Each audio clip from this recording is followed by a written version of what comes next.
They laughed at him, right there in front of everyone. A man in a wrinkled shirt, holding a laptop so old the plastic had gone gray at the edges, standing in the middle of the biggest tech conference of the year, trying to warn the most powerful woman in the room that her billion-dollar system was about to collapse. She didn't even look at him when she dismissed him, but 40 minutes later, every screen in that auditorium turned red, and the only person who could fix it was the man she'd just humiliated in front of 500 people. This is that story. Stay until the end. Hit like, drop a comment with the city you're watching from. I want to see how far this one travels. The morning of the conference, Chicago was doing what Chicago always does in early October, threatening rain without committing to it. The sky sat low and gray over the lakefront, the kind of overcast that made the glass towers of the convention district look like they were dissolving at the top. Wind came off Lake Michigan in cold, irregular bursts, sending paper cups skidding across the plaza outside the Meridian Center, one of those massive steel and glass complexes that had been designed to make everyone inside feel simultaneously important and very small. By 7:45 in the morning, the line outside the main entrance already stretched halfway around the building. Tech Forward Summit was the kind of event that people flew in from 3 continents to attend. Not because the panels were particularly groundbreaking or because the food was good, it wasn't, but because of who showed up. Investors with 9-figure portfolios, engineers who'd built systems that touched 500 million daily users, journalists from outlets that could turn a startup into a household name overnight or reduce one to a cautionary tale by Friday afternoon. The energy was specific. It was the energy of people who believed, genuinely believed, that whatever was about to happen in that building mattered to the world. And at the center of all of it, at least for today, was Victoria Langford. Her car pulled up at 8:12, a black SUV that stopped precisely where it was supposed to stop. And she stepped out the way she always stepped out of cars, phone already in hand, reading something, her team arranging themselves around her in practiced formation before her second foot hit the pavement. She was 30 years old, which still surprised people when they saw her in person. There was something about the way she moved, the particular economy of her attention, that made people assume she was older.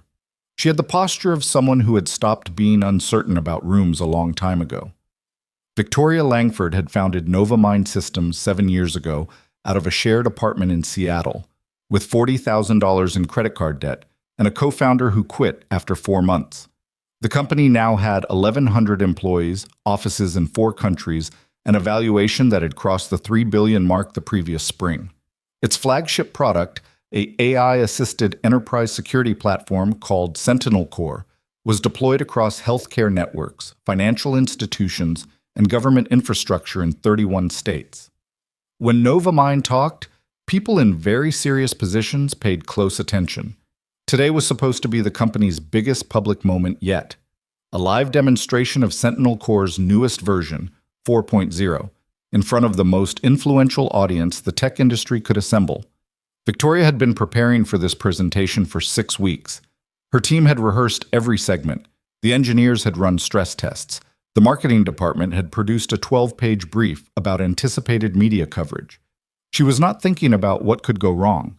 She was thinking about the opening line of her address, which she'd rewritten 3 times the night before and still wasn't satisfied with, and about whether the wireless mic they'd given her at the previous conference had created that slight echo, and about a message from her head of investor relations that she needed to respond to before 9 o'clock. She walked through the glass doors of the Meridian Center without breaking stride, and the automatic doors swung open like they'd been waiting for her specifically.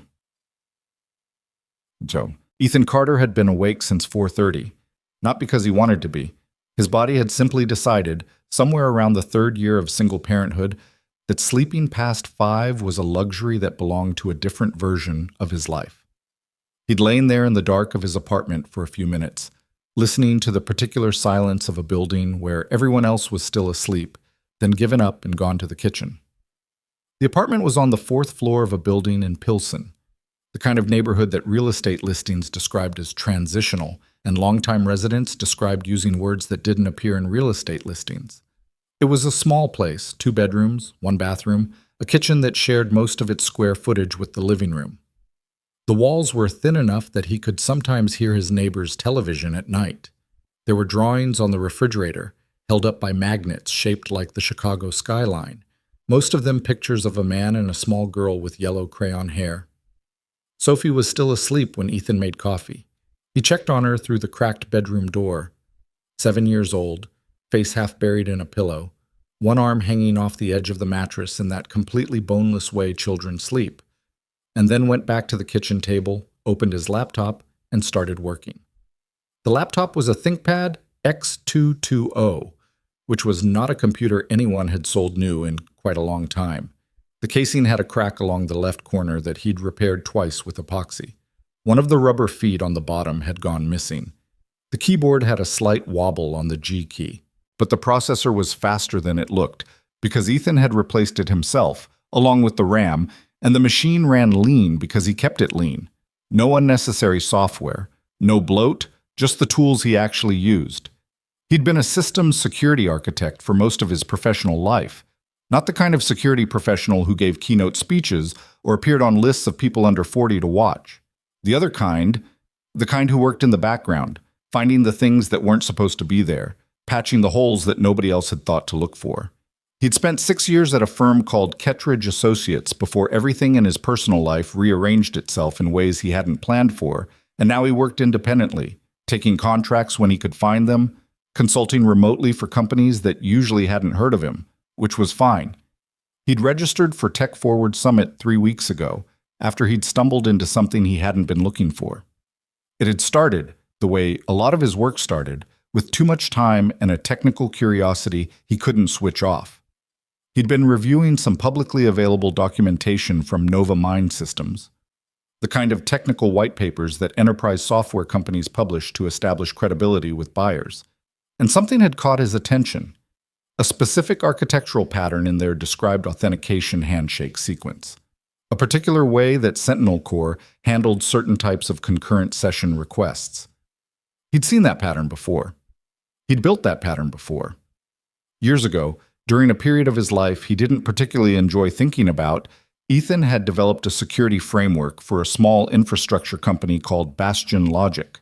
The work had been sold, transferred, licensed, and passed through several corporate hands in ways that contracts and acquisition lawyers had made technically legal and practically invisible. He'd been compensated for what he was told he was being compensated for. He'd been 26 and exhausted and dealing with other things, and he hadn't asked the questions he probably should have asked. Somewhere in the chain of transfers, his framework had become somebody else's foundation. That bothered him, but not as much as what he found when he looked deeper. Because buried inside that original framework, buried inside the architecture that now apparently formed a significant portion of Sentinel Core's core authentication layer, was a vulnerability. A specific, narrow, but genuinely dangerous vulnerability that he had identified during the original development and had flagged in internal documentation, intending to address it in a subsequent version. A subsequent version that, as far as he could determine, had never been implemented in the systems that inherited his code. It was the kind of flaw that sat quietly in the background, invisible under normal operating conditions, only relevant under a very specific combination of concurrent load circumstances and session handling edge cases. The kind of thing that could go undetected for years. The kind of thing that, if someone knew exactly where to look, could be exploited. He'd spent 2 weeks verifying his analysis before he was willing to trust it. He'd built a test environment, modeled the architecture from public documentation, run simulations. He'd been careful, methodical, honest with himself about the points where he might be wrong. He wasn't wrong. He'd tried contacting NovaMind's security team through their official disclosure channel 3 weeks ago.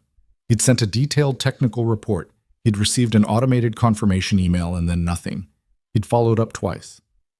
Still nothing. He bought a conference ticket for $280, which was money he didn't comfortably have because it was the only other avenue he could think of. If he could get in front of someone technical, someone who could actually understand what he was describing, maybe they'd listen. He hadn't counted on much. But Sophie had asked him that morning, the week before, why he looked worried, and he'd told her he was trying to fix something that was broken. And she'd nodded very seriously and said that was important, which was the kind of thing a 7-year-old says that lands heavier than they intend. He got her up at 7, made her oatmeal with the brown sugar on top the way she liked it, braided her hair badly in the way that she tolerated with patience, and dropped her at school by 8:15. The school was 4 blocks from their apartment. He walked back to the apartment, put on his least wrinkled shirt, picked up his laptop bag, and took the train toward the Meridian Center. He didn't tell anyone where he was going. There wasn't anyone to tell. The Meridian Center's main auditorium seated 600, and by 9:30 it was nearly full. The crowd had the specific texture of tech conference audiences. A lot of dark jackets, a lot of lanyards, a lot of people checking their phones while pretending to make eye contact with the person they were talking to. The stage was impressive. A wide, curved setup with 3 massive LED screens arranged in an arc, the center one probably 40 feet across, displaying the Novamind Systems logo in deep blue and white. The lighting was the aggressive kind that made everything look like a product launch, which was exactly what it was. Ethan found a seat near the back, on the aisle, which was deliberate. He'd brought the laptop. He'd also brought a printed copy of his technical analysis, 12 pages, which he'd folded into the front pocket of his bag. He scanned the room with the habit of someone accustomed to assessing environments. Exits, sightlines, who was positioned near whom. The pre-show energy in the room had that particular charge that comes right before a highly anticipated event. People were leaning toward each other, finishing conversations, finding seats. Camera operators positioned themselves.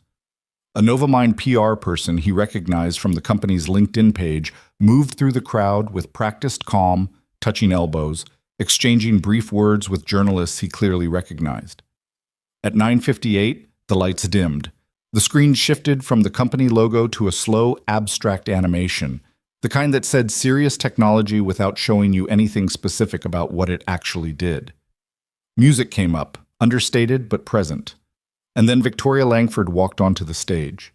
The applause was immediate and genuine. Not the polite conference obligation kind, the actual kind from people who were impressed and wanted her to know it. She accepted it the way she accepted most things, with a slight nod, a controlled smile, moving toward the center of the stage with her hands clasped in front of her. "Thank you," she said, and the mic was good, no echo. 7 years ago, I sat in a room about a third of this size and presented a slide deck about a problem nobody wanted to admit they had.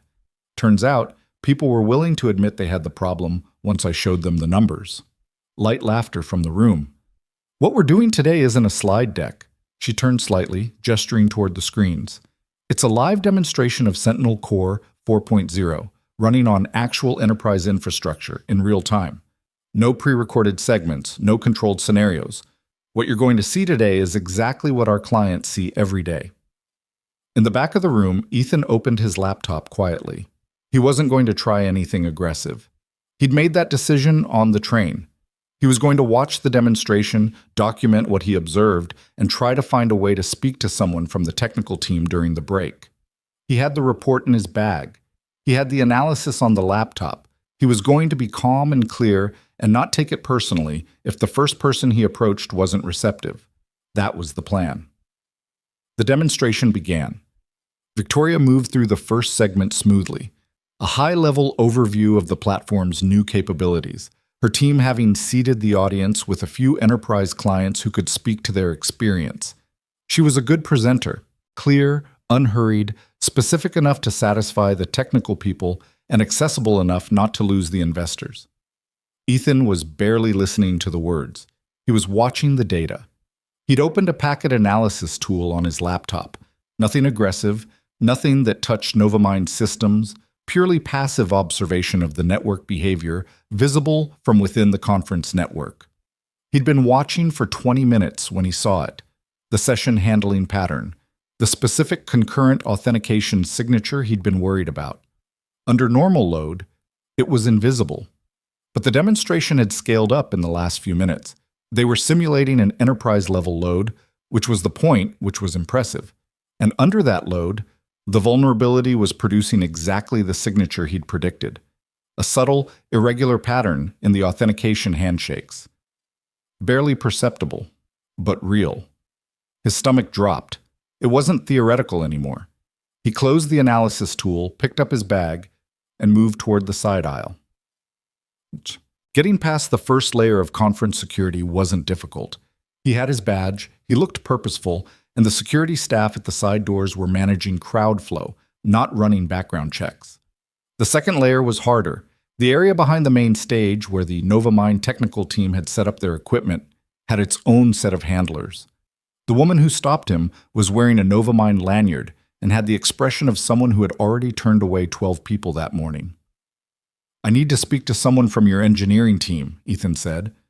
"I have a security concern about the demonstration that's currently running." She looked at him, at his laptop bag, at his badge, which identified him as a general attendee, not press, not VIP, not anything that explained why he was standing here. "Sir, the demonstration is in progress. If you have a question, it's not a question. I've identified a vulnerability in Sentinel Core's authentication layer that's currently active during this demonstration. I have documented analysis. I need 5 minutes with one of your senior engineers." She paused, reading something in his face. Whether it was the technical specificity or something else, he didn't know. "Wait here," she said. He waited. She came back with a man named Derek, who was introduced as a senior systems engineer, which was vague enough to mean several things. Derek was somewhere in his mid-40s, wearing the expression of someone who'd been pulled away from something important. "What's the concern?" Derek said. Ethan laid it out. He kept it concise. The architectural pattern, the authentication handshake vulnerability, the specific load conditions that were currently producing the signature, what an attacker with knowledge of this flaw could potentially do with it. He offered the printed report. He showed the packet analysis on his laptop. Derek listened with the particular quality of attention that engineers give to other engineers when they're trying to determine if what they're hearing is credible. Not dismissive, not convinced, just processing. Then his phone buzzed. He glanced at it, and something shifted slightly in his posture. "I need to bring this to my team lead," Derek said. "Can you stay here?" "Yes," Ethan said. Derek walked away, and Ethan stood in the corridor behind the auditorium, listening to Victoria Langford's voice carrying through the wall, talking about the future of enterprise security. He could hear the audience responding well. He could hear the confidence in her voice. He hoped he was wrong. He was not wrong. Derek came back 5 minutes later with 2 other people, both younger, both with the tight faces of people who had just been told something they didn't want to hear and were still deciding whether to believe it. One of them, a woman who introduced herself as Priya and seemed to be some kind of team lead, took the printed report and read through the first 3 pages standing in the corridor. "This is based on our public documentation," she said. "And my own prior work with the framework this is built on," Ethan said. Priya looked at Derek. Derek looked at Ethan. "What did you say your name was?" "Ethan Carter." Neither of them recognized it. He hadn't expected them to. "We'd need to verify this," Priya said. "This is a significant claim." "I understand. How long would verification take?" She hesitated. "A few hours minimum." "The demonstration is running right now," Ethan said. "The load conditions that expose the vulnerability are active right now. If someone with knowledge of this flaw is watching—" "We have monitoring in place," said the other engineer, whose name he hadn't caught. There was a defensive edge to it. "I know," Ethan said, "but your monitoring wasn't built to detect this specific signature. It's in the handshake behavior, not the output layer." Another exchange of looks. Priya said, "Wait here," and both she and Derek disappeared through a side door that Ethan suspected led to the technical operations room. The third engineer stayed, which Ethan understood was not coincidental. He waited. He waited for 19 minutes. During that time, the demonstration continued in the auditorium. He could track its progress by the changes in ambient sound, applause at certain moments, a sustained murmur during the interactive segments. Once he heard Victoria say something that got a genuine laugh from the crowd. She was good at this. Whatever else you could say, she was very good at this. At the 18-minute mark, Priya came back through the side door. Her face had changed. "We've got a problem," she said quietly. "Our lead architect is on a call verifying part of your analysis, but we can already see the signature you described. We're trying to assess the risk window. Have you seen any anomalous inbound traffic?" She hesitated long enough to answer the question. You need to brief Victoria, Ethan said. The demonstration is still running. I know, but if someone's already trying to probe the vulnerability, we don't know that yet. No, but the longer you wait to know that, the smaller the response window gets. Priya pressed her lips together. She was weighing something. The disruption of pulling her CEO out of a live demonstration in front of 500 people versus the alternative. Ethan understood the weight of it. He also understood that in these situations, the disruption that comes from acting early is almost always smaller than the disruption that comes from acting too late. Give me a minute, she said. She went back through the door. She came back in 45 seconds. Come with me, she said. Basan. The technical operations room was a converted conference room that NovaMind had taken over for the event. 4 folding tables pushed together, covered in monitors, cables, and the specific kind of organized chaos that technical teams create under pressure. 6 people were in the room, and the atmosphere had shifted from professional to something tighter, more urgent, in the way that rooms shift when the thing people have been managing starts managing them. Ethan set his laptop on the edge of one of the tables without being asked. 3 minutes after he'd connected to their internal assessment setup, he pointed to a specific pattern in the traffic analysis. There. That's not internal load testing. Look at the retry interval. One of the engineers leaned in, then leaned in further, then said something under his breath that wasn't a technical term. That's external? Asked Derek, who had reappeared at some point. The origin is masked, but the pattern is inconsistent with internal traffic. Someone outside this network is sending authentication probe requests designed to stress exactly the vulnerable endpoint. They know what to look for. Ethan looked up. This isn't theoretical anymore. The room was very quiet for approximately 2 seconds. Then everyone started talking at once. In the auditorium, Victoria was approaching the end of the demonstration's second segment, which she privately thought was the strongest part of the presentation. She was in the rhythm of it, the particular flow state that comes after enough rehearsal, where you're not thinking about the words anymore, just inhabiting them. She could feel the room's engagement, the specific weight of an audience that was with you, and she was doing the thing she always did when a presentation was going well, which was ignore the part of her brain that wanted to notice it and just keep going. Her earpiece clicked. Her head of technical operations, a man named James, said 3 words in her ear. We have a problem. She didn't miss a beat in the presentation. She finished the sentence she was in, moved to the next slide, and said, with her face completely composed, in a voice that the front row might have interpreted as speaking to the slide, what kind of problem? Active security issue. Your technical team needs you backstage. Now. She looked out at the audience. 500 people. Cameras. Her lead investor, Gerald Marsh, sitting in the 3rd row looking engaged and satisfied in the way that only made sense if everything was going well. She said, into the mic, to the audience, I want to give you a moment to take in what you're seeing on screen, and we're going to bring out one of our engineering leads to walk through the technical architecture in more detail. Priya? Priya, who had apparently been waiting in the wings for this moment, and who looked, from the audience's perspective, like this was exactly what was supposed to happen, walked onto the stage. Victoria walked off it. Oh. The corridor backstage was empty except for James, who was waiting for her with the expression of someone who has bad news and has already accepted that delivering it is his job. Talk, Victoria said. He talked. It took about 90 seconds. She listened without interrupting, which was something she'd trained herself to do because her instinct was always to interrupt, and she'd learned over years that the instinct wasn't always wrong, but it was often premature. When he finished, she said, Where is this person? Operations room. Take me there. She walked into the operations room, and her eyes went immediately to the person she didn't recognize. A man in a slightly wrinkled shirt, sitting at the edge of one of the tables, working on a laptop that looked like it belonged to a different decade. He was focused on the screen, one hand on the keyboard, the other holding a printed document that one of her engineers had apparently handed him. He hadn't looked up when she walked in. She recognized him. Not because she knew who he was, because she recognized the type of entrance she'd made him make that morning. He'd approached her during the registration period, maybe 40 minutes before her presentation. She'd been in the middle of 4 conversations simultaneously, managing the specific chaos of a large-scale event in its final pre-launch hour, and he'd gotten past 2 members of her team to reach her directly, which had already put her on edge.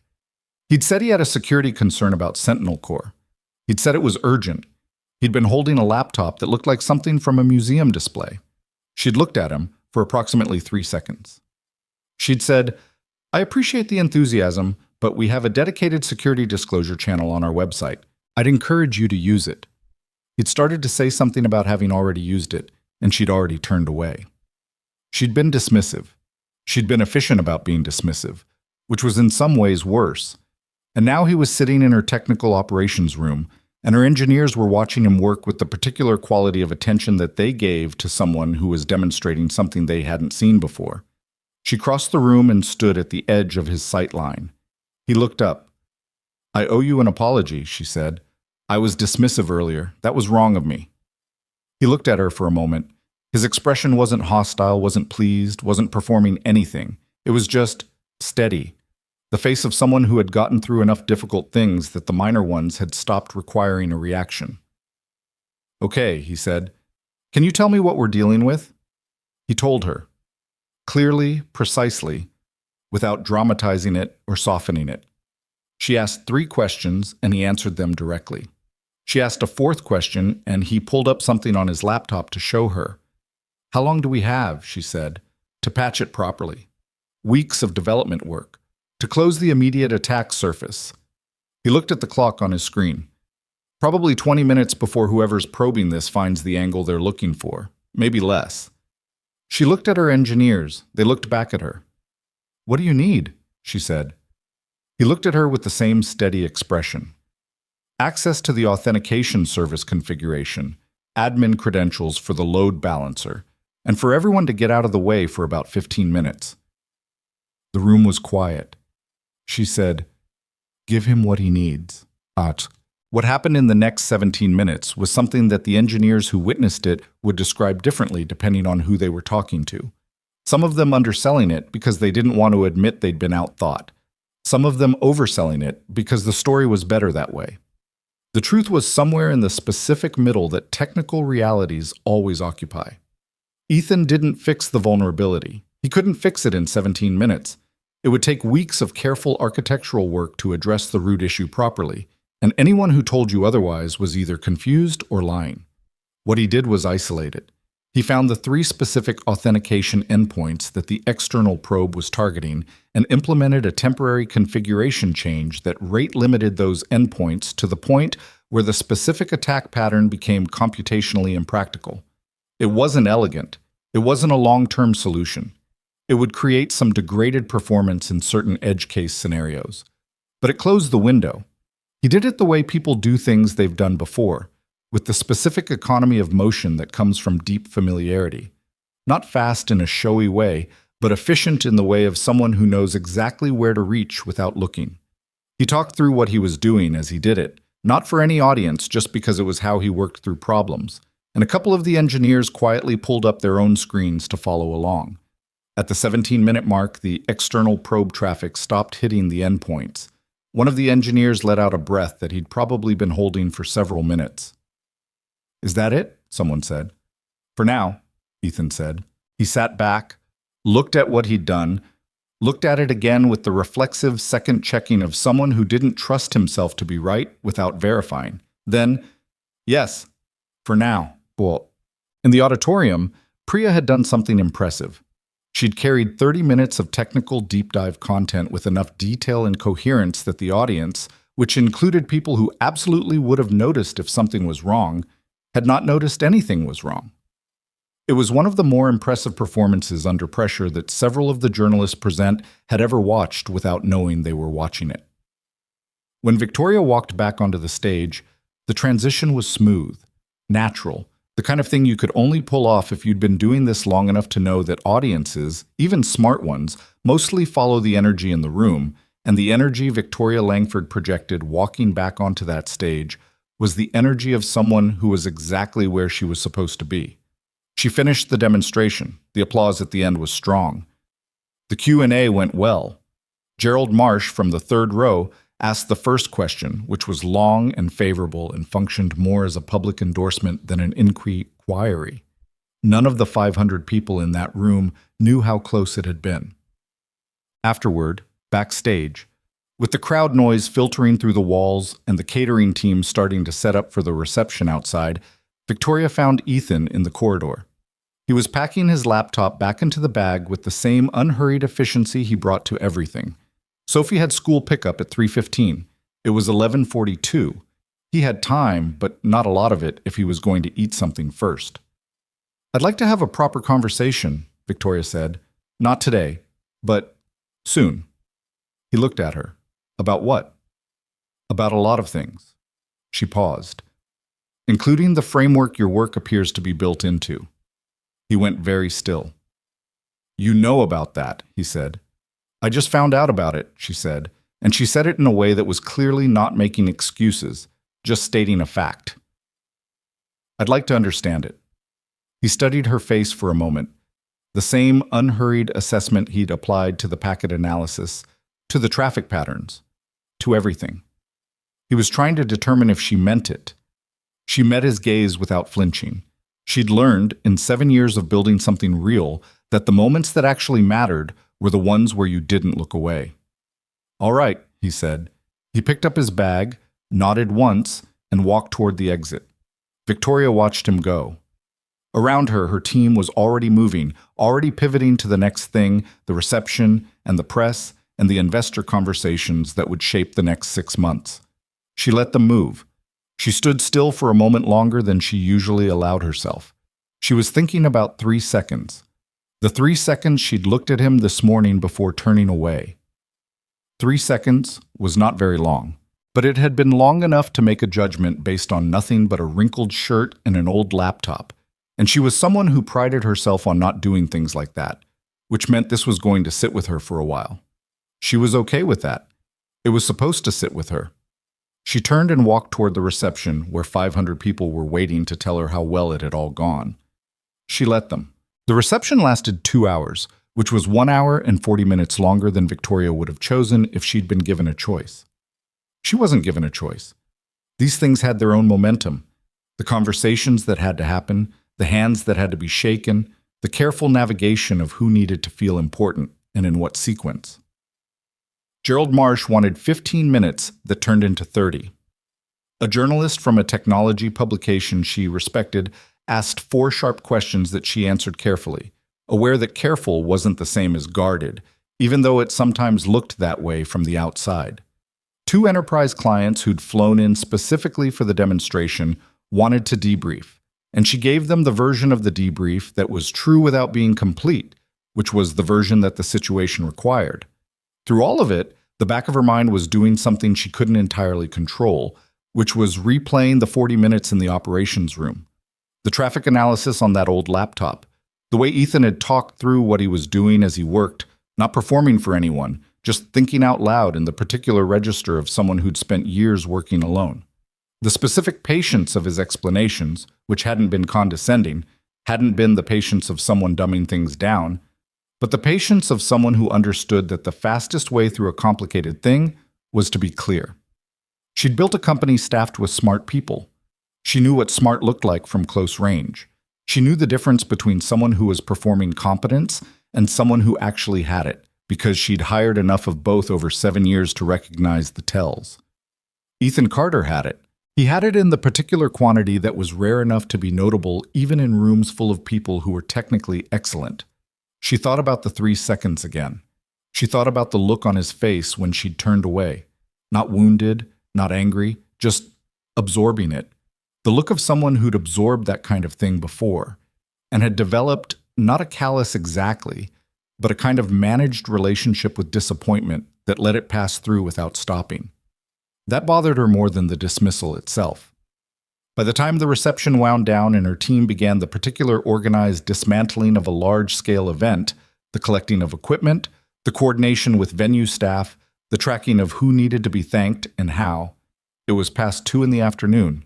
Her head of communications, a woman named Dana, caught her arm near the corridor and said quietly, "We need to talk about the ops room situation before anything gets out." "Has anything gotten out?" Victoria asked. "Not yet, but 6 engineers know about it, and 3 of them are not Novamind employees. Get me a list of everyone who was in that room, Victoria said. And get me Priya. Priya found her 5 minutes later, near the loading dock where the AV equipment was being broken down. She looked like someone who had been running on adrenaline since 9 in the morning and was only now, in the post-event quiet, beginning to feel the debt that kind of mourning accumulates in a body. You did well out there, Victoria said, which was true and also insufficient, but the fuller conversation would have to wait. Talk to me about this morning. Walk me through what happened from the point Derek first flagged the issue. Priya walked her through it. Victoria listened the way she'd learned to listen, not forming responses, just taking it in. The timeline, the reluctance to pull her off stage, the moment when the traffic pattern had shifted from theoretical concern to something else. How long did we have? Victoria asked. Between when the probing started and when Ethan closed the window. Realistically, Priya pressed her lips together. 15 minutes, maybe 20. It depends on what they were trying to do exactly and whether they had the full exploit chain ready or were still building it. But they had knowledge of the specific vulnerability. Yes. Whoever this was, they knew exactly what they were looking for. Victoria stood with that for a moment. The loading dock smelled like concrete and cold air and the particular mustiness of event infrastructure. Someone was rolling a case past them, its wheels loud on the floor. And you had no prior indication? None of the standard monitoring flagged anything? No, because it was targeted at something our monitoring wasn't watching for. Priya paused. He was right about that. When he said our monitoring wasn't built to detect this specific signature, he was right. Victoria nodded once. She wasn't going to pretend that didn't sting, because it did, because it meant there was a gap in her security infrastructure that had existed long enough that an outside independent contractor had found it before her own team had. That was the kind of thing you sat with. That was the kind of thing you did something about. Get me everything you can find on Ethan Carter, she said. Professional history, previous work, anything in the public record.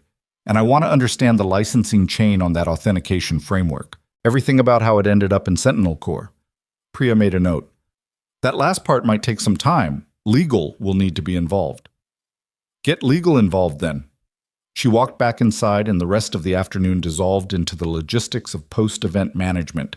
And she didn't think about Ethan Carter again until much later that night, when she was sitting in her hotel room with room service she'd barely touched, and she read the first page of the background report her assistant had assembled from public records. She sat with it for a long time. Then she picked up her phone and sent a message to her general counsel that said only, I need a full chain of title review on the Bastion Logic acquisition assets. Priority. She put the phone down. Outside the hotel window, Chicago's lakefront sat in the dark, the water invisible, only the lights along the shoreline tracing its shape. She'd built something large enough that she didn't personally track every licensing agreement and corporate acquisition anymore. She'd built something large enough that the architecture of how it had gotten built was, in places, partially obscured even from her. That was normal. That was what growth looked like from the inside. It didn't feel like an excuse sitting here at 11:15 at night, reading about a man who'd been raising his daughter alone in a 2-bedroom apartment in Pilsen while working as an independent contractor. It just felt true and insufficient at the same time. She turned off the light and spent a while not sleeping.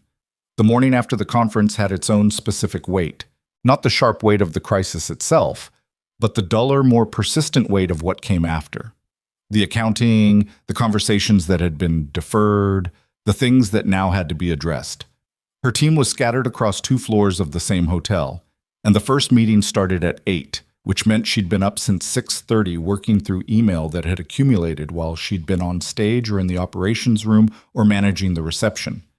There were 47 new messages from journalists. She didn't read them, forwarded them to Dana with a note that said standard holding response, no detail, I'll review anything flagged priority before 5. There were messages from 2 board members who'd attended the demonstration, both complimentary, neither of them knowing what had happened backstage, and she wrote back responses that were accurate without being informative in ways she wasn't ready to be informative yet. There was a message from Gerald Marsh that was characteristically brief. Strong showing. Let's talk next week about the Series D timeline, and she filed it for later. And there was a message from an email address she didn't recognize, sent at 7:48 in the morning with the subject line, follow-up, authentication framework/yesterday. She opened it. It was from Ethan.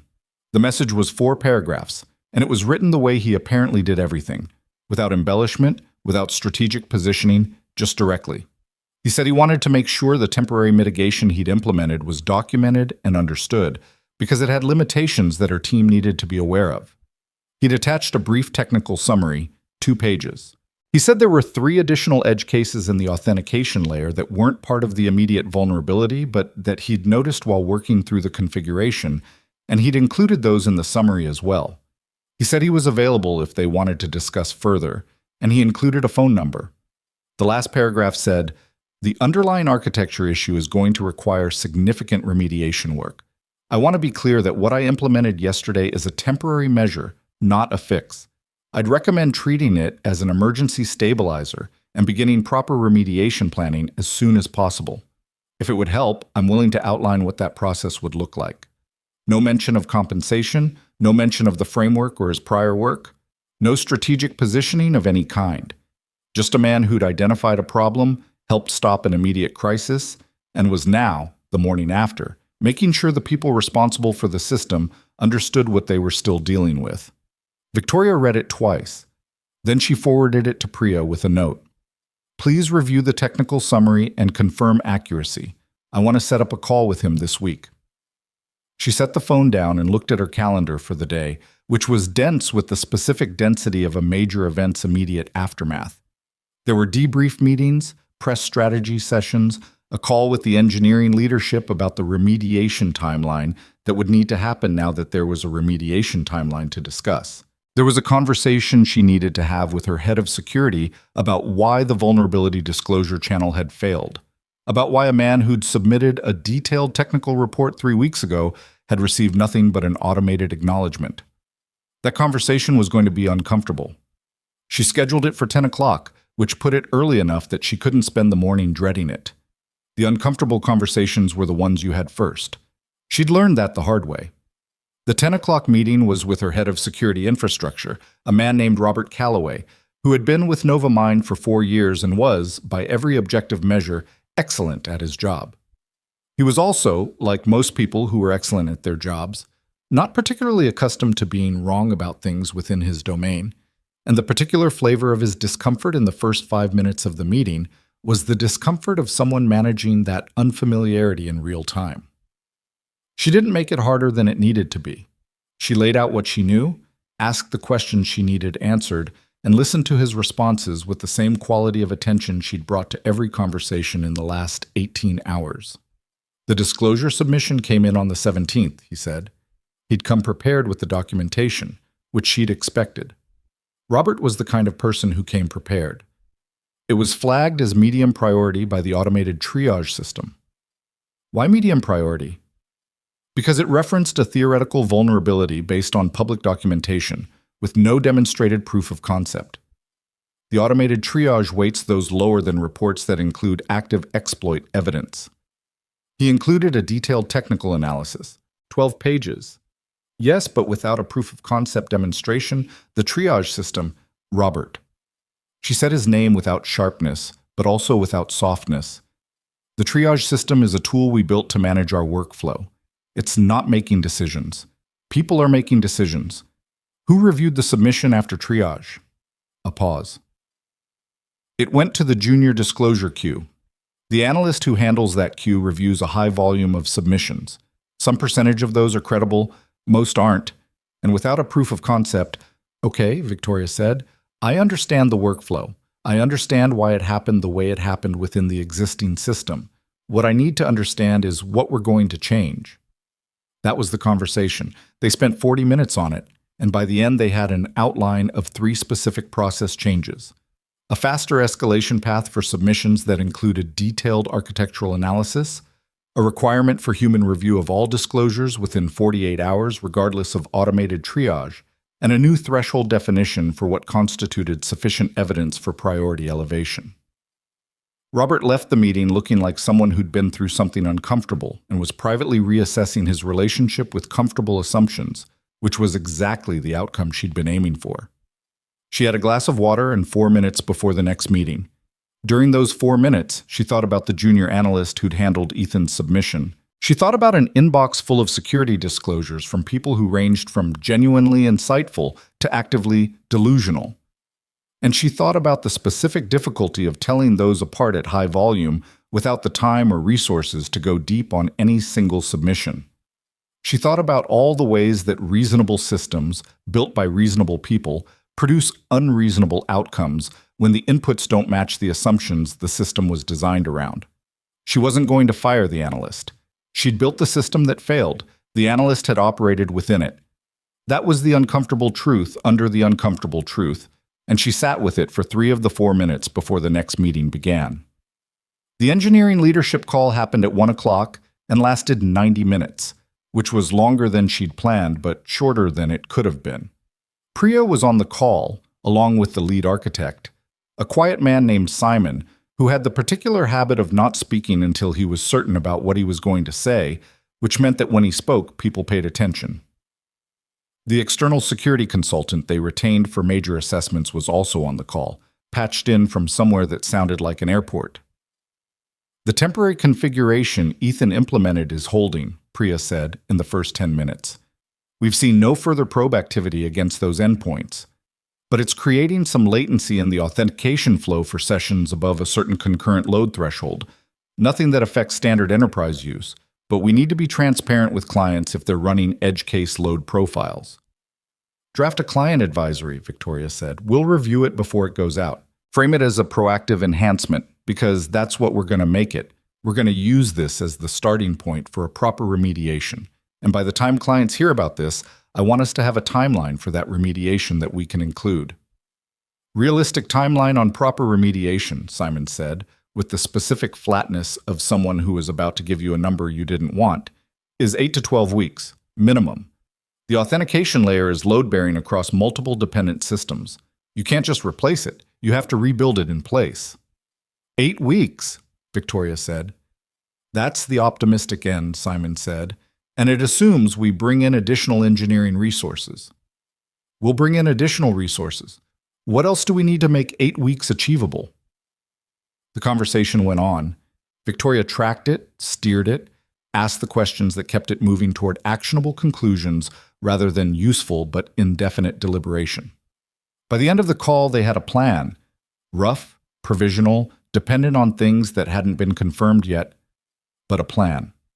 Something to work against.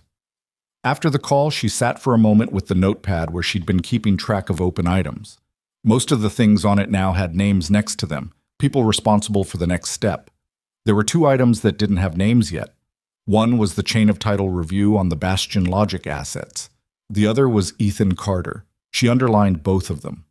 The chain of title review came back faster than she'd expected, which she suspected meant that the answer wasn't buried particularly deep, just that nobody had been looking for it. Her general counsel, a precise woman named Frances, who wore her skepticism openly and had been one of the better hires Victoria had ever made, sent her a memo late on the day after the conference that was 6 pages long and concluded with a summary paragraph that Victoria read 3 times.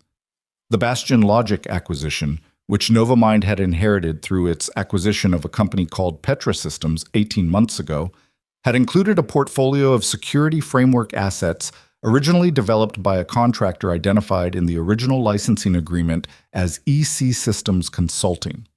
The licensing terms for those assets were, in Frances's professional assessment, ambiguous at a minimum and potentially narrower in scope than the use they'd been put to.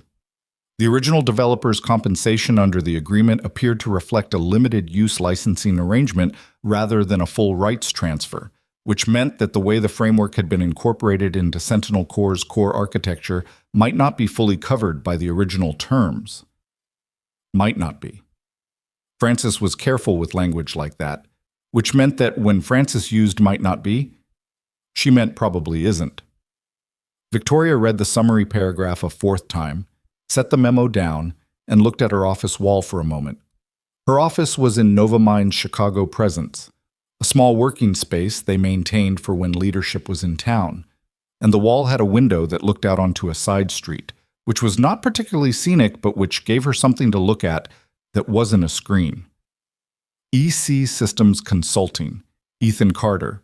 She'd built something she was proud of on top of something she hadn't looked at closely enough. She hadn't stolen anything. Exactly. The acquisitions had been legal, the documentation had cleared, the lawyers had done what lawyers do. But somewhere in the layered complexity of corporate transactions, a person's work had been absorbed without the person being properly acknowledged or properly compensated, and the person had gone on to raise a daughter alone in a 2-bedroom apartment while the work he'd built had been valued at fractions of $1 billion. She wasn't going to be performative about it. She wasn't going to make it about her feelings, because that was the wrong direction to move in when you'd done something wrong and were trying to address it. But she was going to be honest. She called Francis back and said, "I want to make this right. Not the minimum defensible position, actually right.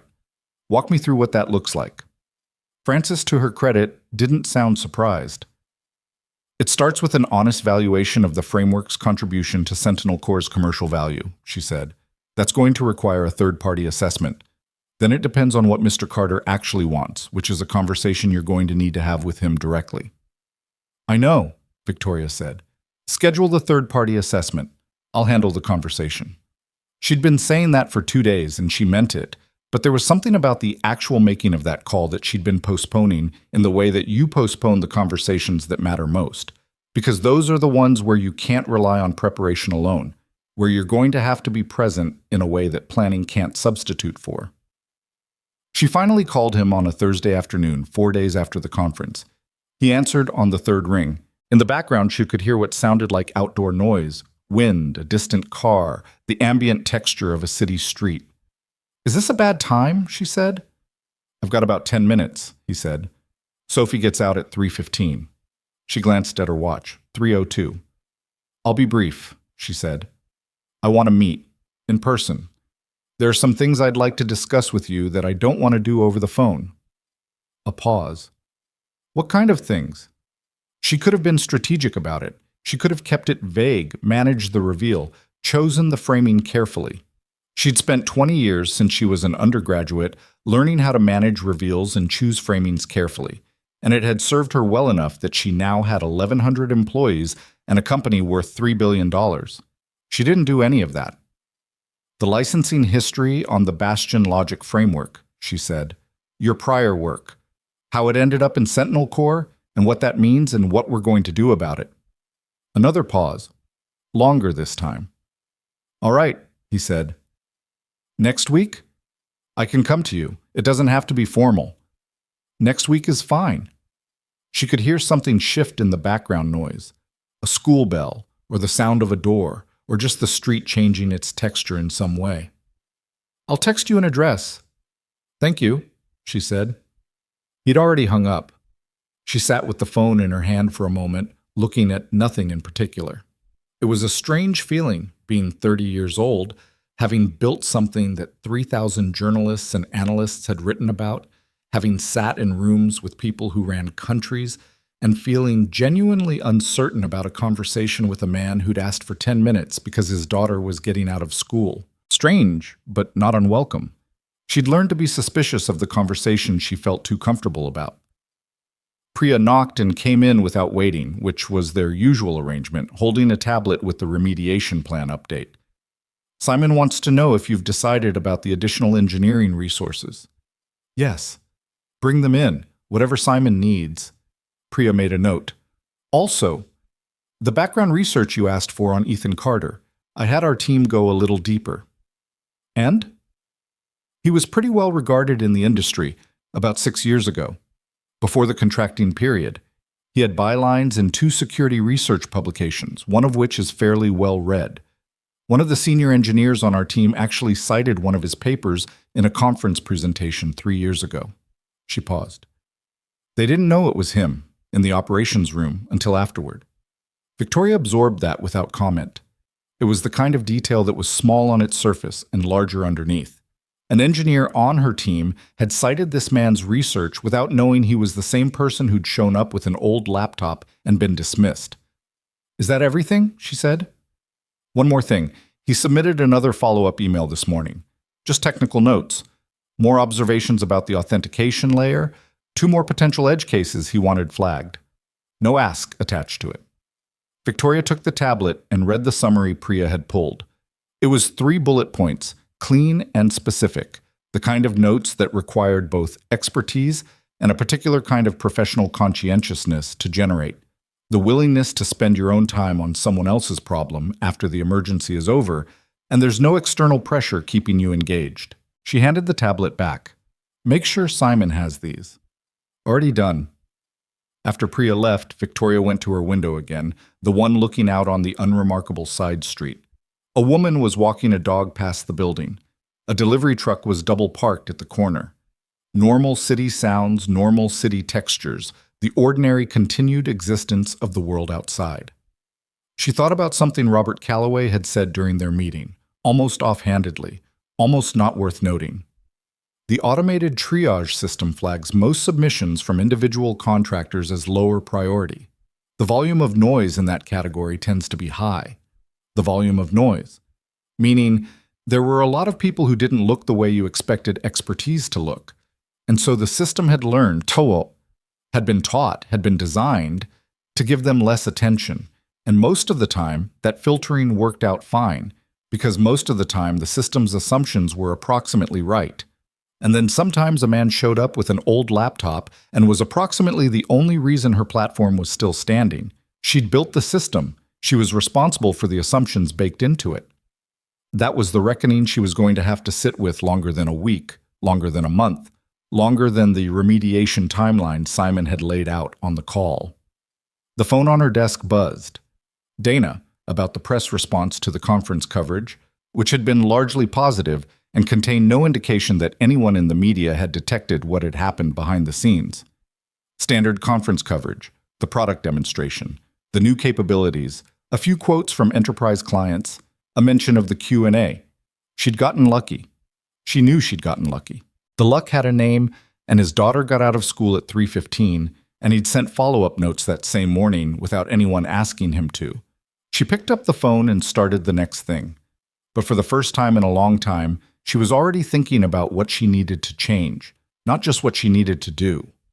Those were different things. She'd spent most of her career focused on what she needed to do. She was starting to understand that the second question was the one that was going to matter more. The text came through on Friday morning, just after 8. A Pilsen address, a unit number, and nothing else.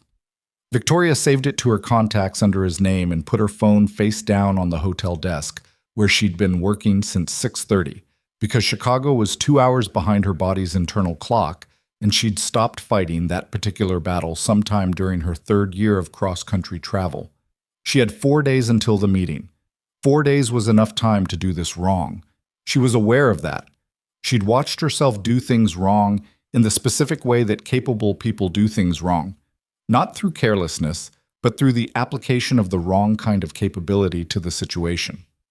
She had a tendency, when she was uncertain, to over-prepare, to build frameworks around conversations, to anticipate objections, to construct the logical architecture of an outcome she wanted, and then work backward to the opening move.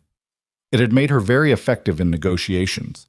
It had made her, on at least 3 occasions she could name, genuinely difficult to be honest with, because people could feel the scaffolding behind the words even when they couldn't identify it. She didn't want to do that to Ethan Carter. She decided, consciously and deliberately, not to prepare. To read everything Francis and Priya had sent her, and then put it down and just show up. That decision lasted until Wednesday, when the other thing happened, and everything got considerably more complicated. She was in the Nova Mind Chicago office, which occupied half a floor of a building on Michigan Avenue, glass walls and low furniture, the kind of workspace that was designed to look casual and function as anything but, when Simon called. It was 2:17 in the afternoon, and she was between meetings, standing at the window with a cup of coffee that had gone cold, and she answered because Simon didn't call unless he had something specific. "We found something in the authentication logs," he said, without preamble, which was his way. "From the day of the conference. I want to walk you through it before I put it in a report." "Go ahead." What Simon walked her through over the next 12 minutes was this. The external probe activity they'd observed during the conference had not been random. It hadn't been opportunistic. The probe traffic had been structured in a way that suggested the attacker had possessed, before the conference, a detailed technical understanding of the specific vulnerability. Not just awareness that a vulnerability existed, but knowledge of the precise endpoint structure, the exact load threshold at which it became exploitable, and the specific sequence of authentication requests needed to begin the exploit chain. That's a very narrow knowledge set, Victoria said. Yes, Simon said. It's the kind of knowledge you'd have if you had access to the original development documentation on the framework. The internal notes, not the public-facing material. She set the cold coffee down. What are you saying? I'm saying that whoever was probing us during the conference knew things about the vulnerability that Ethan Carter's public submission wouldn't have told them. The detailed architectural analysis he sent to our disclosure channel, that was thorough, but it was derivable from public documentation with the right expertise. What the attacker knew went deeper than that. The cold coffee was leaving a ring on the window ledge. She looked at it without moving to clean it up. So either the attacker had independent access to the original framework's internal documentation, she said slowly, or the attacker had access to Ethan Carter's original analysis before it reached us. Simon paused. Or there's a third possibility. She already knew what the third possibility was. She'd known it the moment he started explaining, had felt it assembling itself in the back of her mind with the unpleasant clarity of something you don't want to be true but can see the shape of anyway. The attacker is someone who already knew about the vulnerability, she said. Someone with access to the original framework from the inside, not through Carter's disclosure, independently. That's what the log pattern suggests, yes, Simon said. I want to be careful about how I characterize this because we don't have enough data yet to be confident, but the timing is specific. The probing started 4 minutes into the live load demonstration. That's the exact moment the authentication system hit the concurrent load threshold at which the vulnerability becomes exploitable. Whoever this was, they knew that threshold. They were watching and waiting for it. Victoria was quiet for a moment. Through the glass wall of her office, she could see the open floor of the workspace, her team moving around, someone laughing at something near the coffee station, the ordinary texture of a working afternoon. No one out there knew that the crisis they'd thought was over had just grown a second dimension. Who has access to that kind of internal documentation? She said. From the Bastion Logic acquisition, the original development files. That's what I was going to ask you, Simon said. Francis's office would know who received the asset documentation package during the acquisition. I'd start there. I'll call her now, Victoria said. Simon, who else knows about this? You, me, and Derek. I haven't put it in a written report yet. I wanted your read first. Keep it that way for now. I'll tell you when to escalate. She hung up and stood at the window for a moment with the particular quality of stillness that precedes a decision. The coffee ring on the ledge caught the afternoon light, brown and ordinary and somehow irritating out of proportion to what it actually was. She picked up her phone and called Francis. Francis's response to the summary was characteristically precise. The acquisition documentation package for the Bastion Logic assets was distributed to 7 individuals during due diligence. 5 of them are current Novamind employees. I can have the full list to you within the hour. Do that, Victoria said. And Francis, I need you to understand the sensitivity here. This is not a general inquiry. Understood, Francis said, which with Francis meant exactly what it said. The list arrived in 43 minutes. Victoria read it twice, then called Simon back. 4 of the 5 current employees are on the core engineering team, she said. Simon, Priya, Derek, and a senior architect named Will Fenner. The 5th is Robert Calloway. Silence on the line for a moment. I want to be careful, Simon said again, with the measured quality he brought to everything. Having received the documentation doesn't mean anything by itself. Those are the people who were supposed to receive it. I know that, Victoria said. But one of them knew something an outside attacker shouldn't have known. And I need to figure out which one, or whether I'm reading this wrong entirely. She paused. Or whether there's something in the documentation chain itself. Whether those files went somewhere they shouldn't have. That's a different kind of investigation. Yes. She looked out at the Michigan Avenue traffic 14 floors below. I need someone who isn't internal to look at this. Someone without a stake in what they find.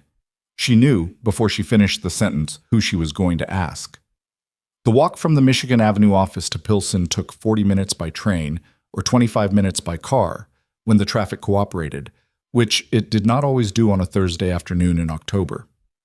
Victoria took the train because she discovered years ago that she thought better in motion, specifically in the particular enforced idleness of public transit, where there was nothing to do but sit and watch the city change, character block by block. She'd moved up the meeting by 2 days. She'd texted Ethan on Wednesday evening, asked if Thursday worked instead, explained only that something had developed. He'd replied within 10 minutes, fine, same address. After 3:30, school pickup. So she sat on the blue line at 3:45 on a Thursday afternoon in a wool coat that was slightly too formal for the train, carrying a leather bag that contained Francis's memo, Simon's preliminary log analysis, and the printout of the chain of title review, and watched the neighborhoods go past. She'd grown up in Cincinnati. She knew the specific way a city felt when it was being itself rather than performing for visitors. The neighborhoods that didn't show up in travel pieces. The blocks where the storefronts were half in languages other than English. The parks where the benches were actually used rather than placed for aesthetic effect. Chicago had that. It had it in abundance.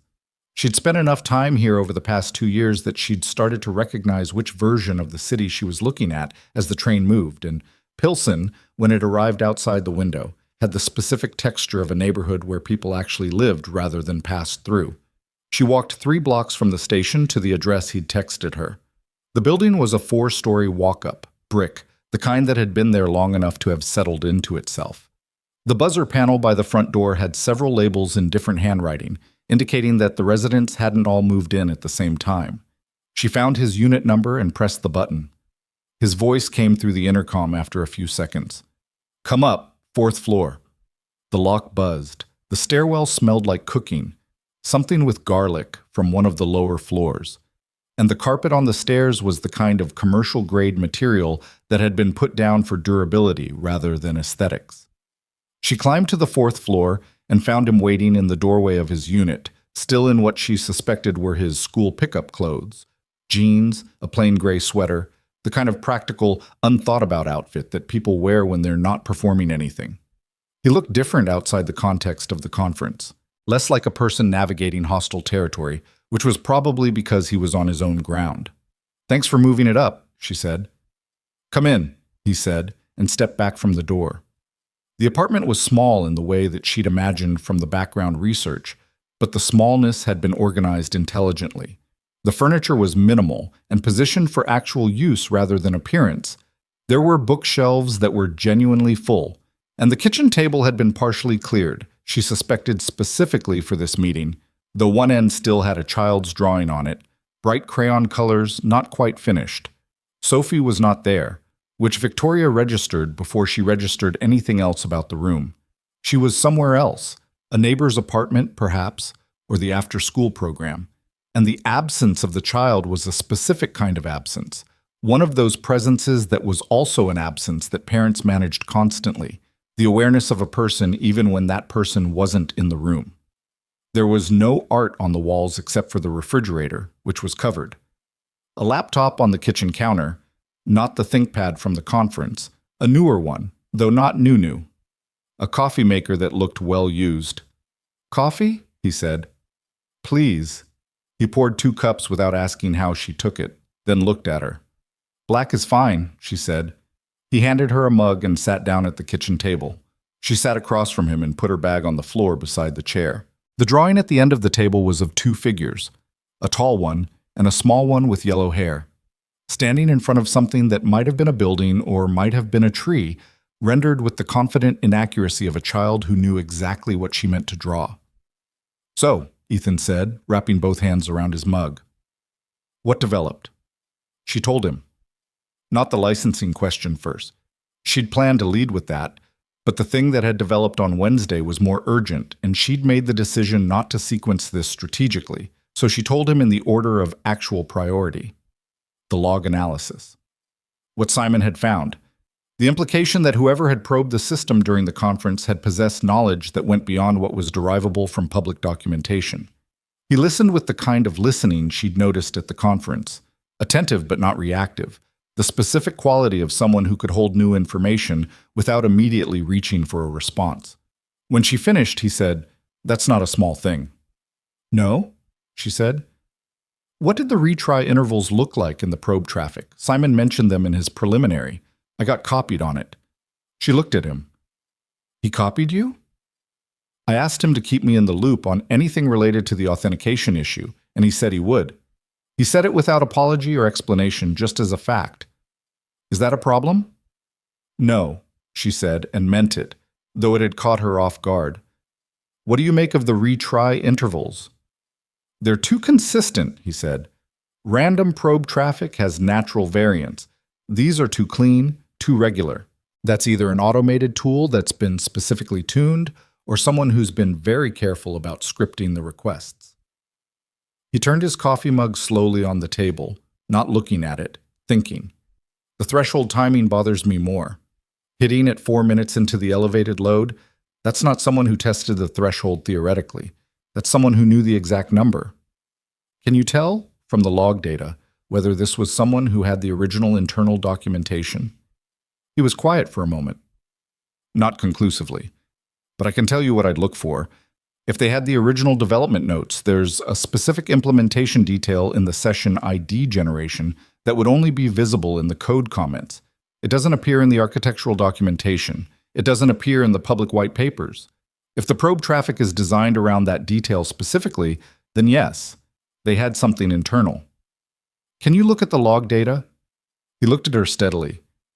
"Are you asking me to help with the investigation?" She met his gaze. "I'm asking if you're willing to." "Why me?" It was a genuine question, not a rhetorical one. He wasn't positioning. He wanted to know. "Because you're not internal," she said. "You have no stake in what you find. And because—" She paused, allowing herself to be honest in the slightly uncomfortable way that honesty sometimes required. "Because you've already demonstrated that you'll tell me the truth, even when the room is full of people who don't want to hear it." Something moved in his expression. Not quite a smile. Something more restrained than that, but in the same direction. "There's something else," she said. "I should have led with it, but I was—" She stopped.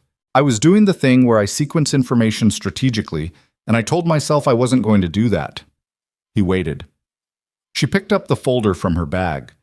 The chain of title review, Francis's memo, all 6 pages. She set it on the table between them. "The framework that forms the authentication layer of Sentinel Core," she said. "We've done a review of the licensing chain. EC Systems Consulting, that's you." He looked at the folder but didn't touch it. "I know," he said. "We believe the way the framework was incorporated into our system may exceed the scope of the original licensing agreement. Francis, my general counsel, assessed it as potentially a narrower rights transfer than the use constitutes." She kept her voice even.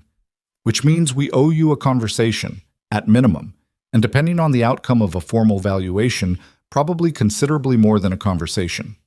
He was quiet for a long moment. The apartment was very still.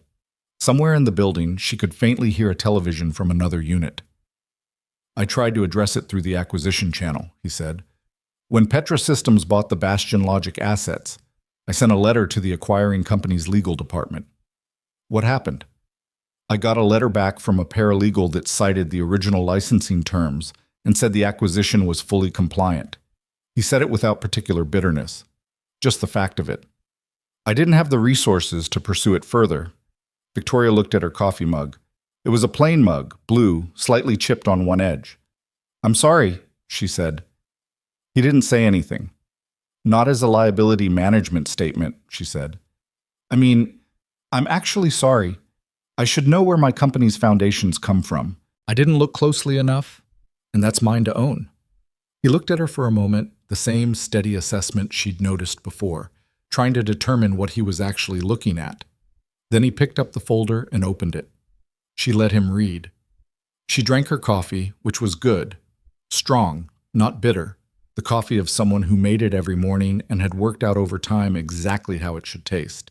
He read through the summary, flipped to the appendix, went back to the second page. He had the specific quality of focus that meant he was absorbing rather than scanning, which was slower but left nothing behind. Francis is right about the scope question, he said, without looking up. The original terms were for integration into a specific product vertical. What Sentinel Core became is well outside that vertical. I know. A proper valuation is going to produce a significant number. I know that too. He closed the folder and set it back on the table. He didn't slide it toward her, just left it where it was, in the space between them. Can I ask you something? He said. Yes. Why come here personally? You could have had Francis handle this. Standard legal approach. I would have ended up talking to attorneys. Because this isn't a legal problem, she said. I mean, it has a legal dimension, but it started as a human problem, and I want to address it as a human problem first. She paused. Also because I handled the first conversation very badly, and I owed you a better one. He absorbed that. His jaw shifted slightly, which might have been acknowledgement or might have been something else. The investigation, he said. You want my help with the log analysis. If you're willing, I'd need access to the full log set, not just Simon's preliminary. I can arrange that. And if I find something specific, something that points to someone internal, you're going to have to be prepared to act on it. I'm not going to dig through your system logs and hand you an answer that then disappears into a legal process. I understand, Victoria said. I'd expect nothing less. He looked at her for another moment. Then he nodded once, stood up, and went to the counter where the newer laptop sat. He picked it up and brought it to the table. Send me the full log access now, he said. I want to start while the data is still clean. She pulled out her phone and sent Simon a message. Full log access for Ethan Carter. Everything from the past 3 weeks. Confirm when it's ready. Simon's response came in 4 minutes. Access granted. Sending credentials. Ethan's laptop pinged. He opened the credentials without ceremony and started working, the same economy of motion she'd seen in the operations room. No preamble, no performance, just the immediate application of attention to the problem. She sat across from him and didn't leave, because she'd said she wanted to address this as a human problem, and leaving the moment work began would undercut that. She got out her own laptop and worked on other things. The press strategy for the next week, the client advisory draft, the dozen other items that constituted her ordinary professional life, and that did not pause for crises or revelations or Thursday afternoon kitchen table meetings in Pilsen. They worked like that for 40 minutes, mostly in silence. At some point, he said, without looking up from his screen, the implementation detail I mentioned, the session ID generation. Yes? It's in the probe traffic. He turned the laptop slightly so she could see the screen, though she understood maybe 40% of what was displayed. Right there. The way the requests are structured assumes a specific session ID format that's only documented in the original code comments. Whoever built this exploit had access to the original development files. The apartment was very quiet. That narrows it, she said. To 5 people, he said. Your internal distribution list. 4, she said. Francis's office confirmed the 5th person on the list was an outside counsel who left legal 4 months ago and is now at a firm in Boston. I'll need to verify that, but 4 then, he said. He sat back in his chair. That's a small enough number that you probably already have some sense of the answer. She didn't say anything. He looked at her with the specific perception of someone who'd spent years in security work, which was work that required you to understand not just systems, but the human beings who operated them and failed them, and occasionally deliberately broke them. You're not surprised, he said. Not completely. She looked at the drawing at the end of the table, the 2 figures, tall and small, in front of whatever that object was. Sophie had drawn it with the absolute confidence of someone who knew exactly what she meant.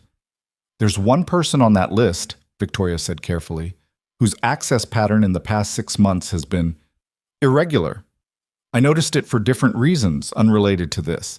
I didn't do anything about it because irregular isn't the same as wrong. What changed in the past 6 months? She'd asked herself that question during the train ride. She'd asked it since Wednesday, since Simon's call. She knew the answer, had known it in the background for months, had found reasons not to bring it to the surface because the alternative required addressing something that was professionally complicated and personally uncomfortable. Robert Calloway, she said, my head of security infrastructure. Ethan was quiet for a moment. He was in the documentation distribution, he said. Yes. And he was responsible for the team that missed your initial disclosure. Yes. That's a notable pattern. I know, she said. I know that.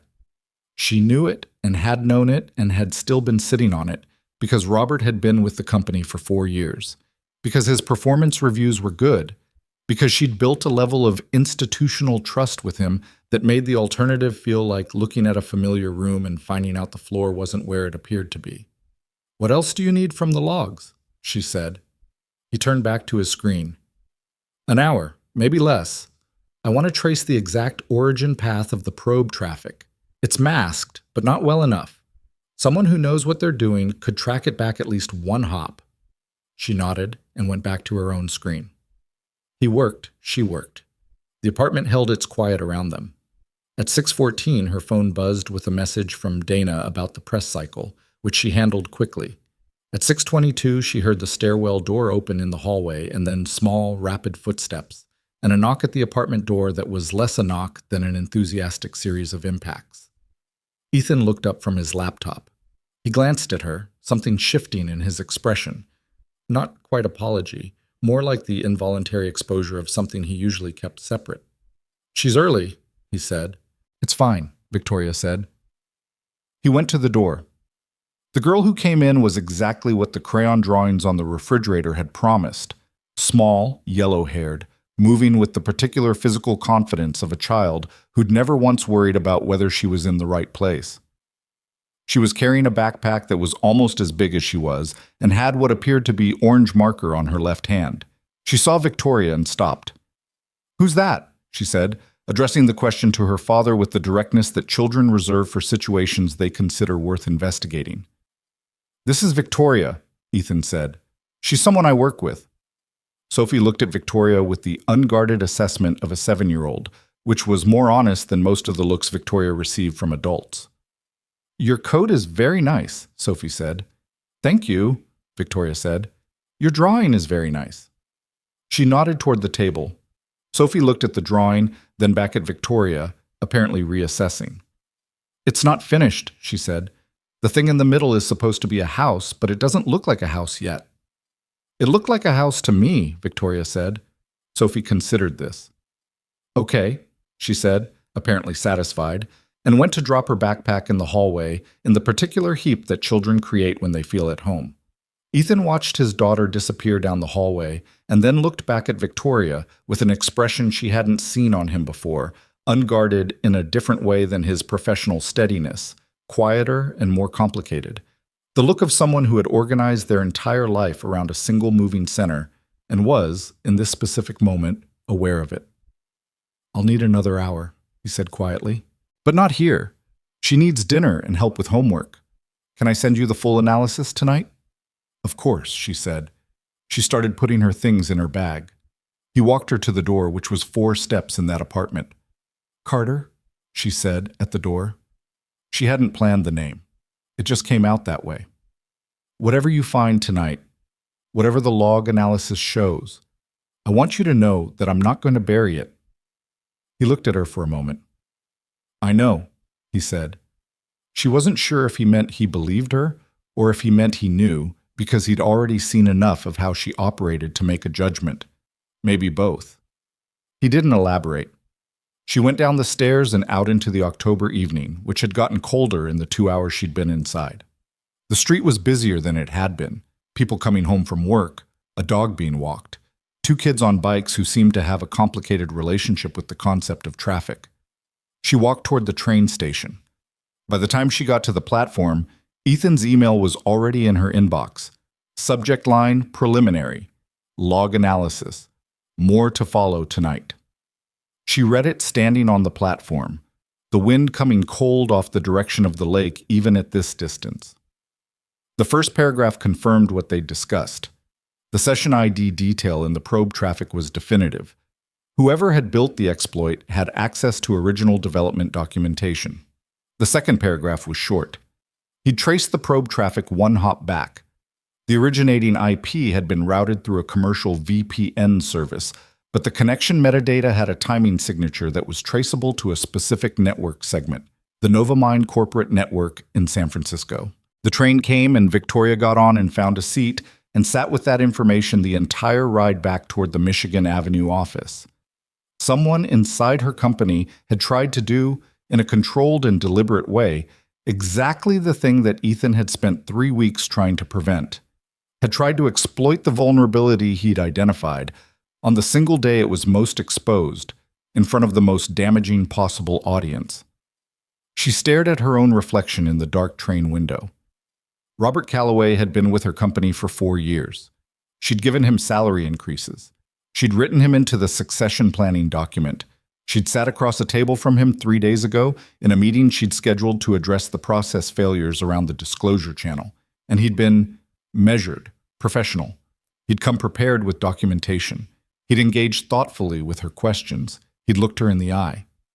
The train moved through the underground dark, and Victoria Langford, who had built something from nothing, who had learned which rooms to walk into and how, who had developed over 10 years the specific combination of skill and nerve that the world called success, sat with the understanding that someone she'd trusted had been sitting in her building, on her network, waiting for the exact moment her platform was most exposed, and that the only reason he'd failed was the man in the wrinkled shirt with the old laptop, whom she'd dismissed in 3 seconds, and who had spent 2 weeks trying to warn her before showing up in person because the system she'd built had swallowed his warning without passing it on.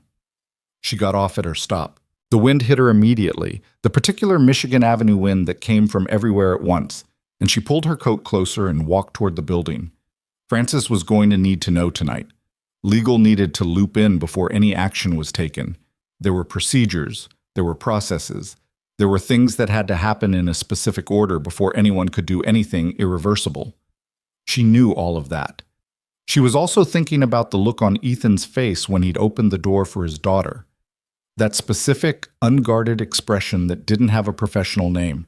The look of someone whose entire life had been quietly rearranged by 7 years of caring for another person, and who had found a way to do his best work inside that rearrangement, and who had still been willing to spend 2 weeks trying to warn a company that hadn't listened, and then his own money on a conference ticket, and then an evening in his own apartment on an investigation that nobody had yet paid him for.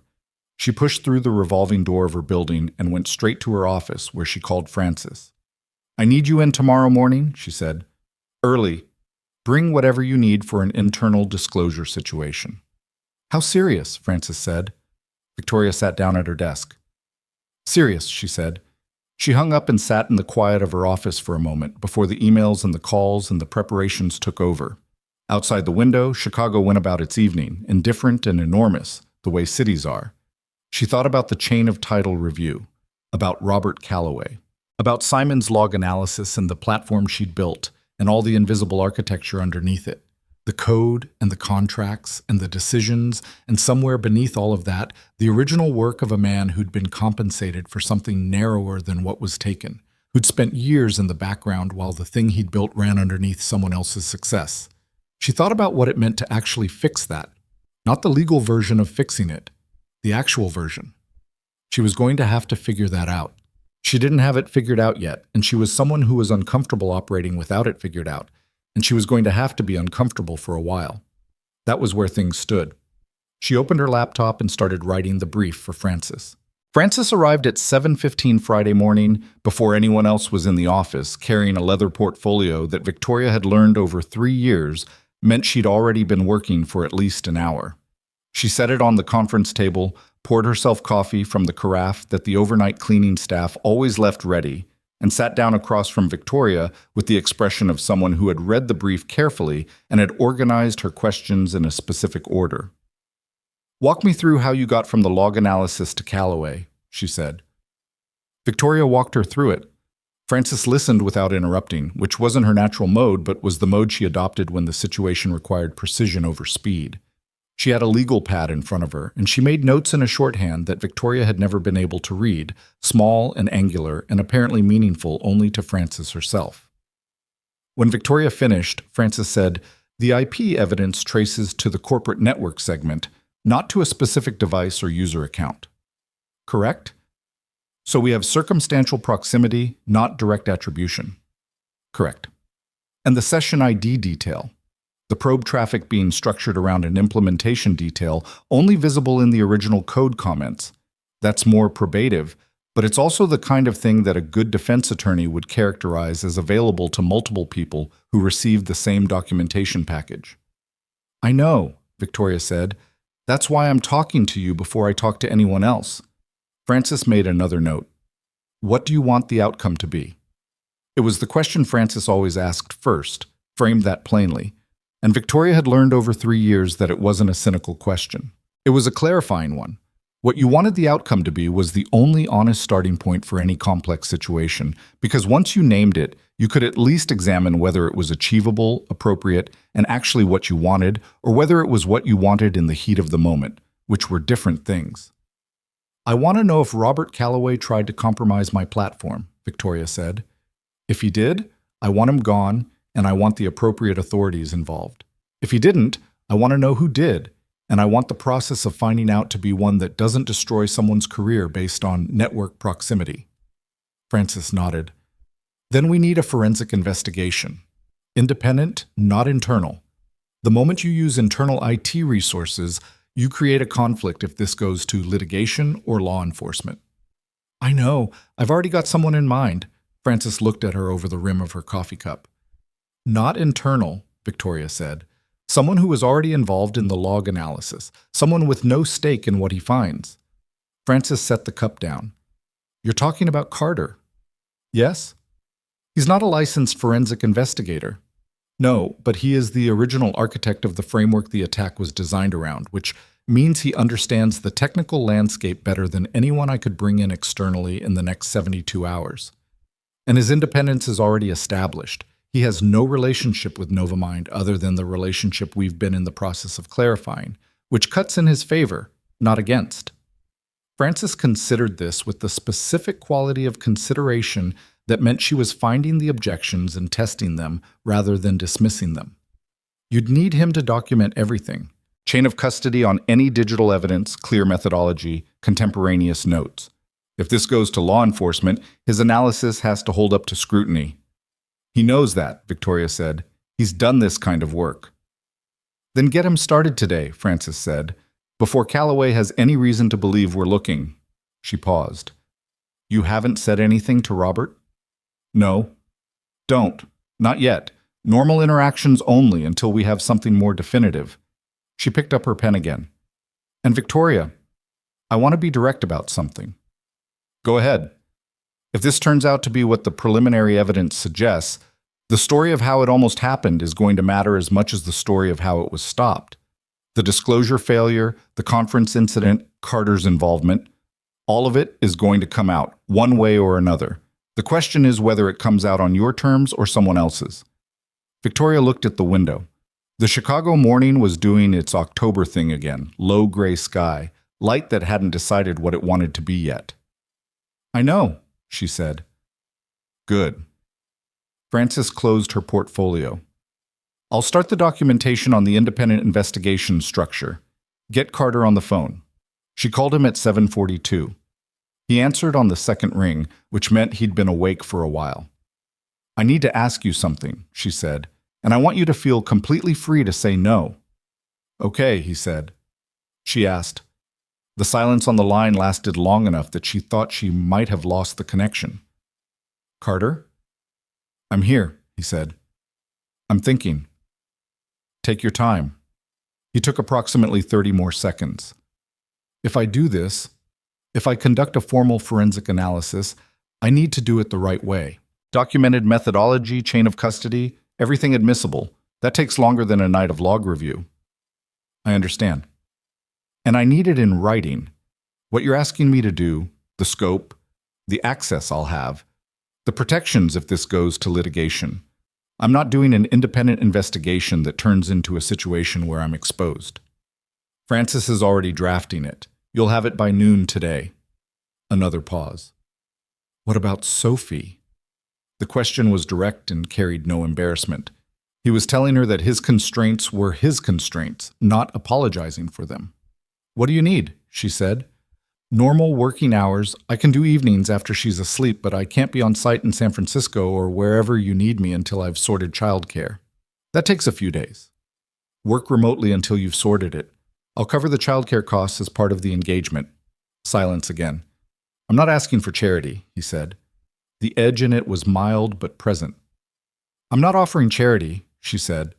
I'm covering a business expense for an engagement I'm asking you to undertake on short notice. That's standard. He processed that. She could almost hear him deciding whether it was a distinction worth defending against. Apparently he decided it wasn't. All right, he said. Send me the agreement when it's ready. I'll review it myself before I sign anything. Obviously, she said. He almost laughed. She could hear it not quite happening. I'll start remote access to the full system logs this morning, he said. I'm going to need the original acquisition documentation from Bastion Logic. The internal development files, the code repository, everything that came over in the asset transfer. I'll have Francis coordinate with the IT archive team. And I want to do this quietly. If whoever is behind this realizes they're being investigated, they'll clean up behind themselves. I need a cover reason for why I'm accessing these systems. We'll frame it as remediation consulting, Victoria said, for the authentication layer work, which is also true, so it won't feel fabricated to anyone who asks. Good, he said. Send me the agreement. She sent it at 11:58, after she and Francis had spent 2 hours on the language, and he replied with 3 tracked changes and a note that said, "These are non-negotiable" next to each one. 2 of the 3 were protective clauses that Francis, reading them, said were reasonable. The third was a requirement that any findings be shared with him in full before any public disclosure, so that technical inaccuracies could be corrected before they became part of the public record. Francis marked it approved. Victoria signed it. Ethan's signature came back electronically at 1:17 in the afternoon, and then he was working. The next 5 days had a particular quality that Victoria would find difficult to describe later. On the surface, they were normal. The standard rhythms of running a company through the aftermath of a major public event, the client communications, the press cycle management, the engineering remediation planning. She had a board call on Monday that she ran with her usual specificity. She had a one-on-one with Robert Calloway on Tuesday that was, as Francis had advised, entirely normal. Routine status update, 2 agenda items about the remediation timeline, a brief discussion about hiring to backfill a position on his team. Robert was exactly as he always was. Professional, prepared, measured in his assessments. He made a joke about the conference coverage that she laughed at, and neither the joke nor the laugh felt forced from the outside, and it was one of the stranger experiences she could remember having in a professional setting. She was managing him. She had managed people before, in various senses of the word, but this was the specific management of someone you suspected of something serious, and it required a kind of compartmentalization that she didn't particularly enjoy. Meanwhile, Ethan worked. He sent reports every evening, tight technical summaries, 3 or 4 pages, the same economy of language he brought to everything. She read them carefully and forwarded them to Francis in a now very small circle that included Simon and, at Ethan's specific recommendation, an outside cybersecurity attorney named Marcus Webb, who Francis had vetted and who arrived in Chicago on Wednesday and read everything without visible reaction, which was apparently his professional mode. The picture that emerged from the logs was specific and damning in the particular way that technical evidence is damning. Not dramatic, not narrative, just the accumulation of data points that, individually, could be argued away, and collectively could not. The probe traffic from the conference had originated from a device that had connected to the NovaMind San Francisco corporate network 4 days before the conference. The device's hardware fingerprint matched a machine registered to Robert Calloway's workstation provisioning. The specific VPN service used to mask the external connection had been accessed using credentials that traced to an account created 2 weeks before the conference, from an IP address associated with the same San Francisco network segment. More significantly, Ethan found something in the original Bastion Logic Code repository archive that had not been in any of the documentation Francis had reviewed. A cloned copy of the repository, time-stamped 11 months ago, that had been accessed and partially downloaded using credentials that had since been deactivated but that matched the access log of a user account that Robert Calloway had used during the transition period following the Petrosystems acquisition. "He's been sitting on this for almost a year," Ethan said, on the phone Thursday evening. He said it without particular emotion, the flat tone of someone reporting a finding, not editorializing about it. Victoria was in her hotel room. She'd stopped going back to San Francisco during the investigation because she'd found that being in the same building as Robert Calloway required a performance she was only able to sustain for so many hours a day. "Doing what with it for almost a year?" she said. "Unclear. I don't have visibility into what he did with the cloned repository after he downloaded it, but I can tell you that the probe traffic from the conference didn't read like someone improvising. It was built, engineered. Someone spent real time on it." She sat down on the edge of the hotel bed. "Is it enough?" "Enough for what?" "For law enforcement, for termination, for whatever comes next." "For termination, yes, probably, with a corporate attorney's guidance. For law enforcement," he paused, "that depends on the jurisdiction and the specific charges. Marcus Webb would know better than I would. But technically, there's enough here to support a serious investigation. What I've found is a trail, not a conclusion. Law enforcement would complete the conclusion." She looked at the wall of the hotel room. Generic hotel art, a framed print of something geometric and inoffensive, chosen specifically to offend no one and mean nothing. "How are you doing?" she said. The question came out before she'd decided to ask it, which was the kind of thing that happened when you'd been having a stressful 2 weeks and were running low on the careful curation of what you said. Ethan was quiet for a moment. "Fine," he said, which was what people said when the real answer was more complicated, and they hadn't decided yet whether to offer the more complicated answer. "The hours have been a lot," she said. "I know that. Sophie's been with my neighbor, Elena, in the evenings. She doesn't mind. Sophie, I mean. Elena has a cat, so—" A pause. "Sophie thinks I'm working on a project." "You are working on a project?" "Yeah." Another pause. "She asked me this morning if the project was going to fix something broken. I told her I didn't know yet." Victoria sat with that. "It is," she said, "regardless of how it resolves. Whatever you found, you've fixed something, several things." He didn't respond to that directly, which she was learning was what he did when he didn't want to dismiss something but also wasn't ready to engage with it. He moved past it the way water moves around a rock, not ignoring it, just continuing. "I'll have the full forensic report ready by Saturday," he said. "Written to Marcus's specification for admissibility. You can have a read before I finalize." "Thank you," she said. "Victoria." He said her first name, which he hadn't done before. "Whatever happens with Calloway, the vulnerability in the authentication layer is still there. The proper remediation still needs to happen. Don't let this investigation become a reason to delay it." "Simon has the full remediation team assembled," she said. "They start Monday." "Good." A brief pause. "That's all." He hung up in the abrupt way she was getting used to, the way of someone who said what needed to be said and ended the call rather than trailing into formalities. She set the phone down and looked at the geometric hotel art for a while. The forensic report arrived Saturday morning, 47 pages, with appendices. She read it in 2 sittings, broken by a run along the lakefront that she needed for reasons that were not about fitness.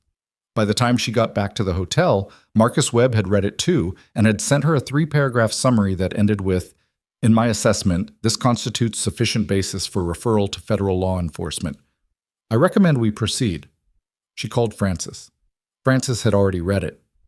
"Same conclusion," Francis said. "The longer we wait, the more exposure we create for ourselves for having sat on it." "Monday," Victoria said. "I want to speak to the board Monday morning before we contact anyone externally. They need to hear it from me." "Agreed," Francis said. "And Robert?" She'd been thinking about that. "Monday afternoon, after the board call. I want him out of the building before any external contact is made. You'll need HR in the room." "I know." "And Victoria?" Francis paused, which was unusual for her. Francis did not typically pause for effect. "What you're about to do on Monday is going to be one of the harder things you've done. Not legally. Legally, it's straightforward. But you've worked with this man for 4 years. Don't underestimate that. I won't, she said. She appreciated the warning. She would have preferred not to need it. Sunday was a day that didn't feel like a day. She worked through it in the hotel, reviewing the board presentation, coordinating with Marcus and Francis on the logistics sequence, fielding 2 unrelated calls that she handled with less of her attention than they deserved. She ordered room service at 7 and ate most of it, which was better than most evenings lately. At 8:30 Sunday evening, she sent Ethan a message. Report finalized and in hand. Thank you for this. I mean that. She kept it brief because she didn't know how else to say it without it becoming something elaborate. And he didn't need something elaborate. His response came 20 minutes later. Understood. Let me know how Monday goes. She put the phone down and tried to sleep at a reasonable hour for once, which worked for approximately the first 45 minutes, and then stopped working. And she lay in the dark of the hotel room, thinking about 4 years and the particular way trust accumulated in small increments and could be undone in a single forensic report. Monday began at 6 with the board call, which she'd framed in the calendar invite as an urgent strategic matter, and which the board joined with varying degrees of concern visible in their faces on the video conference screen. Gerald Marsh was on the call, which she'd specifically requested because Gerald's response to things like this mattered in ways that were both financial and symbolic, and she'd rather have that response happen in real time with her present than in a side conversation afterward. She presented it clearly. The conference incident, the log analysis, the forensic investigation, the findings. She did not editorialize or contextualize beyond what was necessary. She laid it out in the sequence it had happened and let the board draw the obvious conclusions, which they did, because they were not people who required conclusions to be drawn for them. Gerald, characteristically, spoke first. How contained is this? From a client-facing exposure standpoint. The probe was unsuccessful, Victoria said. No client data was accessed or compromised. The platform's security was preserved. The forensic investigation has been conducted under attorney-client privilege, and the evidence chain is documented for law enforcement purposes. And the press situation. We control the disclosure timeline. Law enforcement contact happens after this call, which means we get ahead of any external leak. When this becomes public, and it will, we're in a position to characterize it accurately rather than reactively. One of the other board members, a woman named Cecilia Park, who had the particular sharpness of someone who'd been through 3 company crises in her career and had learned to ask the questions other people avoided, said, "Tell us about the person who found it, the contractor." Victoria told them. Everything relevant, the disclosure that had been ignored, the conference, the operations room, the log analysis, the forensic investigation. He's not employed by Nova Mind, Cecilia said. No. What's his current status? We're in the process of clarifying his compensation for the original framework contribution. That process is ongoing. Separately, he's been engaged as an independent contractor for the forensic investigation. Those 2 things need to stay separate in the documentation, Gerald said, or it looks like the compensation is connected to what he found. Francis has already structured it that way. Cecilia leaned forward slightly on the screen. What do you intend to do with him, long term?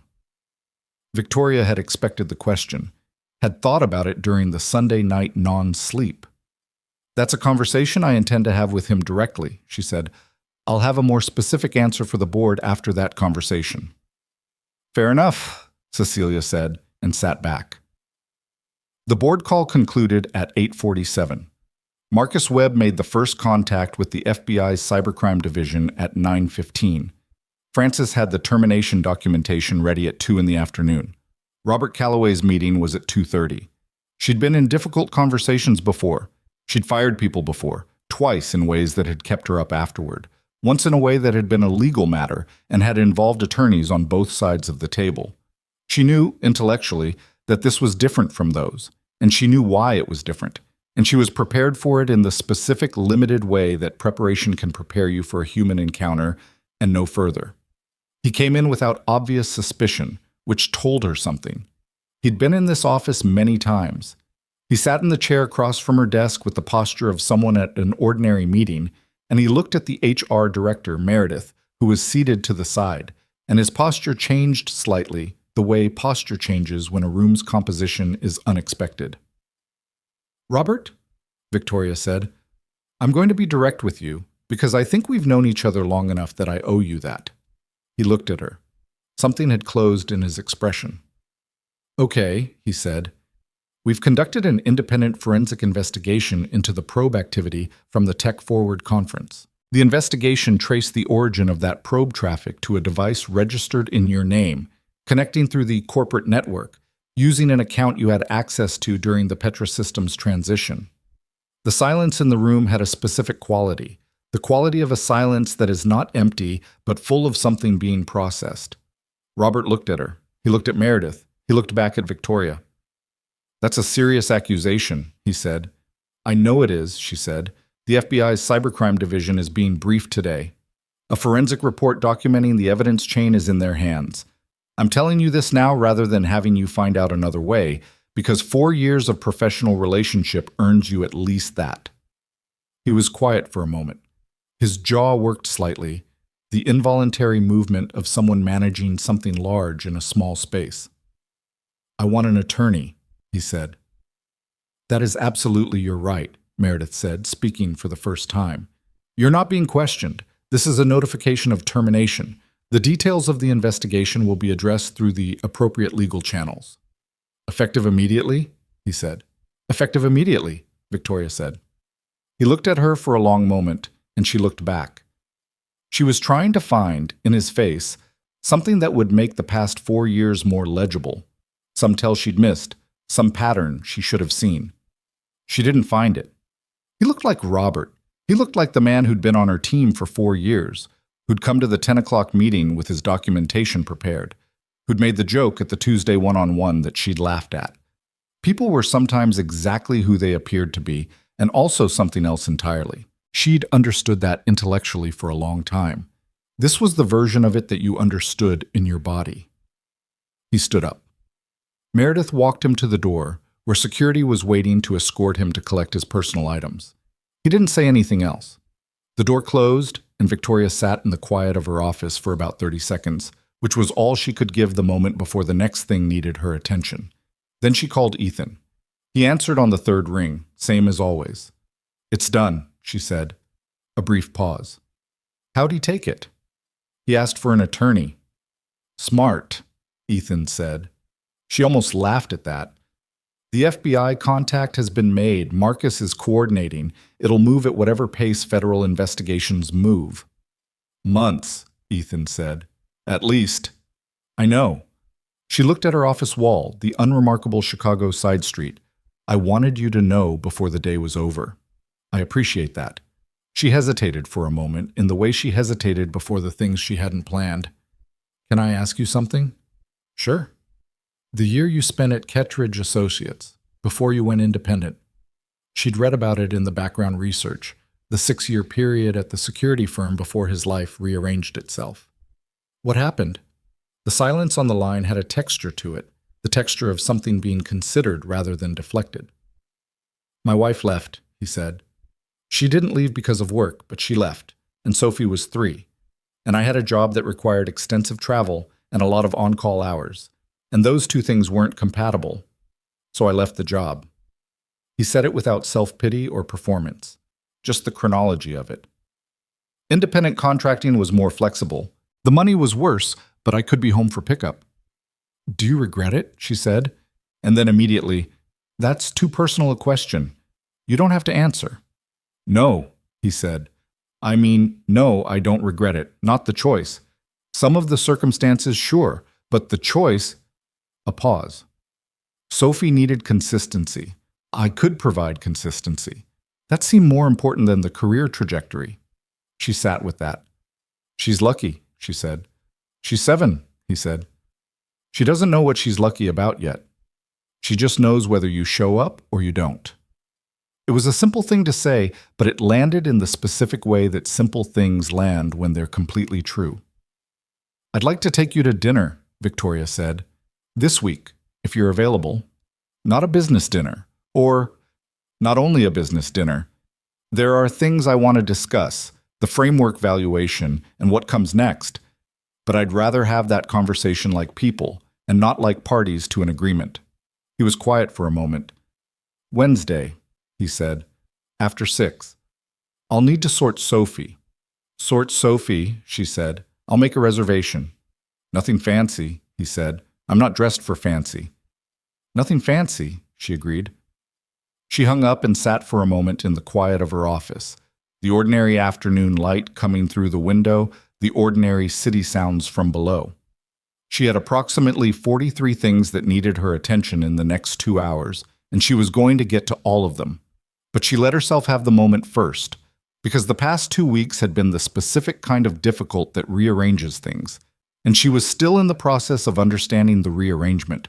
The company was more exposed than she'd known, in more ways than she'd known, and she had addressed one of those ways and was in the process of addressing another, and there were probably more that she hadn't found yet, because that was always how it worked. The thing you found was never the only thing, just the one you found first. She thought about Simon's remediation team, who were starting Monday. She thought about the disclosure process changes Robert had drafted, which she was going to have to revise now with different authorship, and which she was still going to implement because they were the right changes regardless of who had written them. She thought about the junior analyst who'd handled Ethan's submission, who still didn't know the full story and who deserved a better system to work inside of. She thought about a conversation she was going to have on Wednesday over dinner, and about all the things in that conversation she hadn't figured out how to say yet, and about how she was going to try to just say them anyway and see what happened.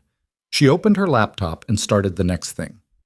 Down the hall, the rest of her team was working, as they always were, on the ordinary and extraordinary business of keeping something alive that hadn't existed before she built it. The remediation engineers were in the war room Simon had set up on the 3rd floor, already 3 days into the authentication layer rebuild. Dana was managing the press cycle. Francis was coordinating with Marcus on the law enforcement handoff documentation. And in an apartment in Pilsen, a 7-year-old was probably drawing something on the kitchen table, crayon in hand, with the absolute confidence of someone who knew exactly what she meant to make, even if the finished product didn't quite match the vision yet. That, Victoria thought, was not a bad way to work. She started typing. The restaurant Victoria chose was a place on the north side of Pilsen, a neighborhood Italian spot that had been there long enough to have a regular crowd and hadn't been discovered yet by the kind of publications that would ruin it. She'd asked Priya, who'd grown up in Chicago and knew the difference between places that were good and places that were famous for being good, which were frequently not the same places. Priya had given her 3 options and said, without elaboration, that the one on West 18th was the one where the owner still cooked on Tuesday and Wednesday nights. Victoria had made a reservation for 2 on Wednesday at 6:30. She arrived first, which she'd done deliberately, because she wanted to be seated and settled before he arrived rather than doing the entrance together, which would have felt like a performance neither of them needed. The room was small, maybe 10 tables, low lighting, the kind of place where the menu was short because they only made what they were good at. The smell was garlic and something roasting slowly somewhere in the back, and it was without any effort on anyone's part exactly the opposite of the Meridian Center conference hall. She ordered water and waited. He came in at 6:38, which was close enough to on time that she didn't think about it. He was wearing a navy sweater and the same dark jeans she'd seen at the apartment, and he looked like himself in the way that she was learning was his consistent characteristic. No performance of occasion, no adjustment for context. He saw her, came to the table, and sat down with the same directness he brought to everything. "How's Sophie?" she said. "With Elena," he said. "She made me promise to be home by 9, which she said while petting the cat and not looking at me, so I'm not sure who the promise was for." Victoria smiled. "She's negotiating." "She's always negotiating," he said. "She just makes it look like she isn't." The server came, a young man who recited the specials with the specific pride of someone who'd eaten everything on the menu and had opinions about it, and they ordered. She got the braised short rib. He got the pasta with the wild boar ragu, which the server described with such conviction that it seemed like the only reasonable choice. When the server left, the table held a brief quiet that was not uncomfortable but was waiting to become something. "I want to start with the framework valuation," Victoria said, "because I don't want it hanging over the rest of the conversation." "Neither do I," he said. She'd had Frances prepare a summary document, but she'd decided not to bring it. She had the numbers in her head. The third-party assessment came back last Friday. The Bastion Logic Authentication Framework, your framework, represents approximately 19% of Sentinel Core's core architecture. Based on Sentinel Core's contribution to Novamind's current valuation and revenue, the independent assessor placed the framework's commercial value contribution at, she said a number. He was quiet. It was a significant number. Not the kind of number that changed what kind of person you were, but the kind that changed what was possible. That's the assessor's calculation, she said. It's not a settlement offer. It's a starting point. Frances will provide you with the full methodology documentation, and I'd strongly encourage you to have your own attorney review it before we go further. I don't have an attorney, he said. I know. Novamind will cover the cost of independent legal counsel for you through this process. That's in writing, and it's not contingent on any particular outcome. He looked at her. Why? Because the process is only fair if you're properly represented, and because I'm not interested in a resolution that you later feel was reached when you didn't have adequate advice. He absorbed that. Outside the restaurant window, the Pilsen evening was moving at its own pace. A couple walking a dog, the particular amber warmth of storefronts against the dark street. I had an attorney once, he said, during the Petrosystems situation. Couldn't sustain the engagement financially. He said it the way he said most things about his own circumstances, without asking for anything in response, just offering the information as context. I'm aware, she said. He looked at her. How much of my situation do you know? Enough that I understand what the past several years have looked like, she said carefully. Not so much that I'm comfortable with how much I looked. He considered that. Fair answer, he said. The food arrived, and for a few minutes the conversation had the particular quality that good food in a small restaurant sometimes creates. A natural pause, a settling into something immediate and physical that interrupted the weightier thread without ending it. She ate. He ate. The short rib was as good as the smell had promised.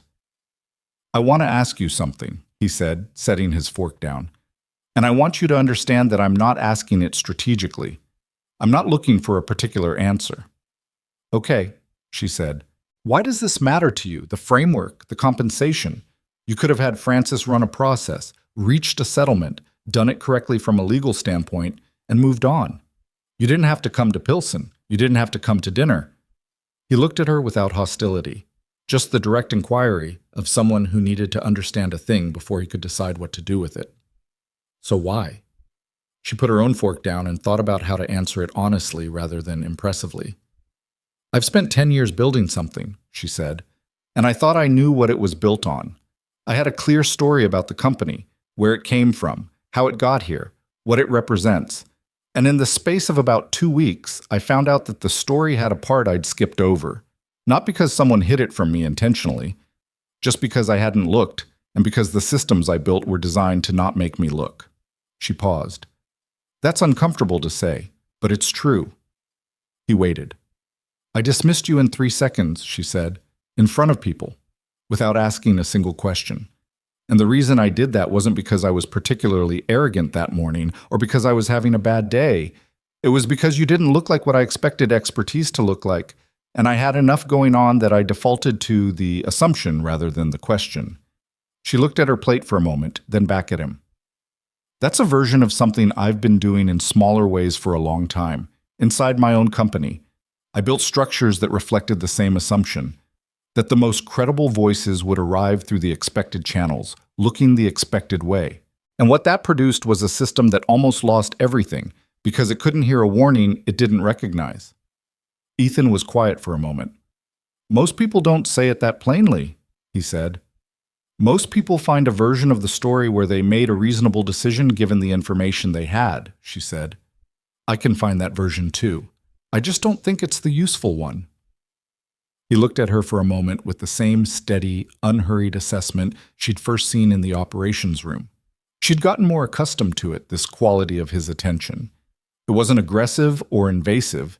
It was simply the look of someone who paid attention to things because attention was how he understood them, and who had learned over time that understanding mattered more than reacting. "You asked why it matters to me," she said. "The honest answer is that it matters because I built something that I'm proud of on top of something I didn't examine closely enough. And there's a person sitting in front of me who is owed a more accurate accounting, and I'm capable of providing one, so I'm going to provide it." She paused. "And also because you spent 3 weeks trying to warn us, and your own money on a conference ticket, and you were right, and I was wrong, and I'm not interested in being the kind of person who can't say that clearly." The restaurant was quiet around them. Someone at the table near the window was laughing at something. The owner. She could see him through the pass-through into the kitchen, an older man, moving with the efficiency of someone who'd cooked the same dishes 10,000 times and still cared about each one, was plating something with his back to the room. "Okay," Ethan said. Not dismissive, just processing. "There's more I want to discuss," she said, "but I'd like to hear from you first. The valuation, the situation, what do you actually want?" He picked up his fork again and ate for a moment, and she understood this wasn't avoidance but thinking, the same way he talked through problems while he worked on them. "The money matters," he said. "I'm not going to pretend it doesn't. It changes what I can offer Sophie, a better school, maybe.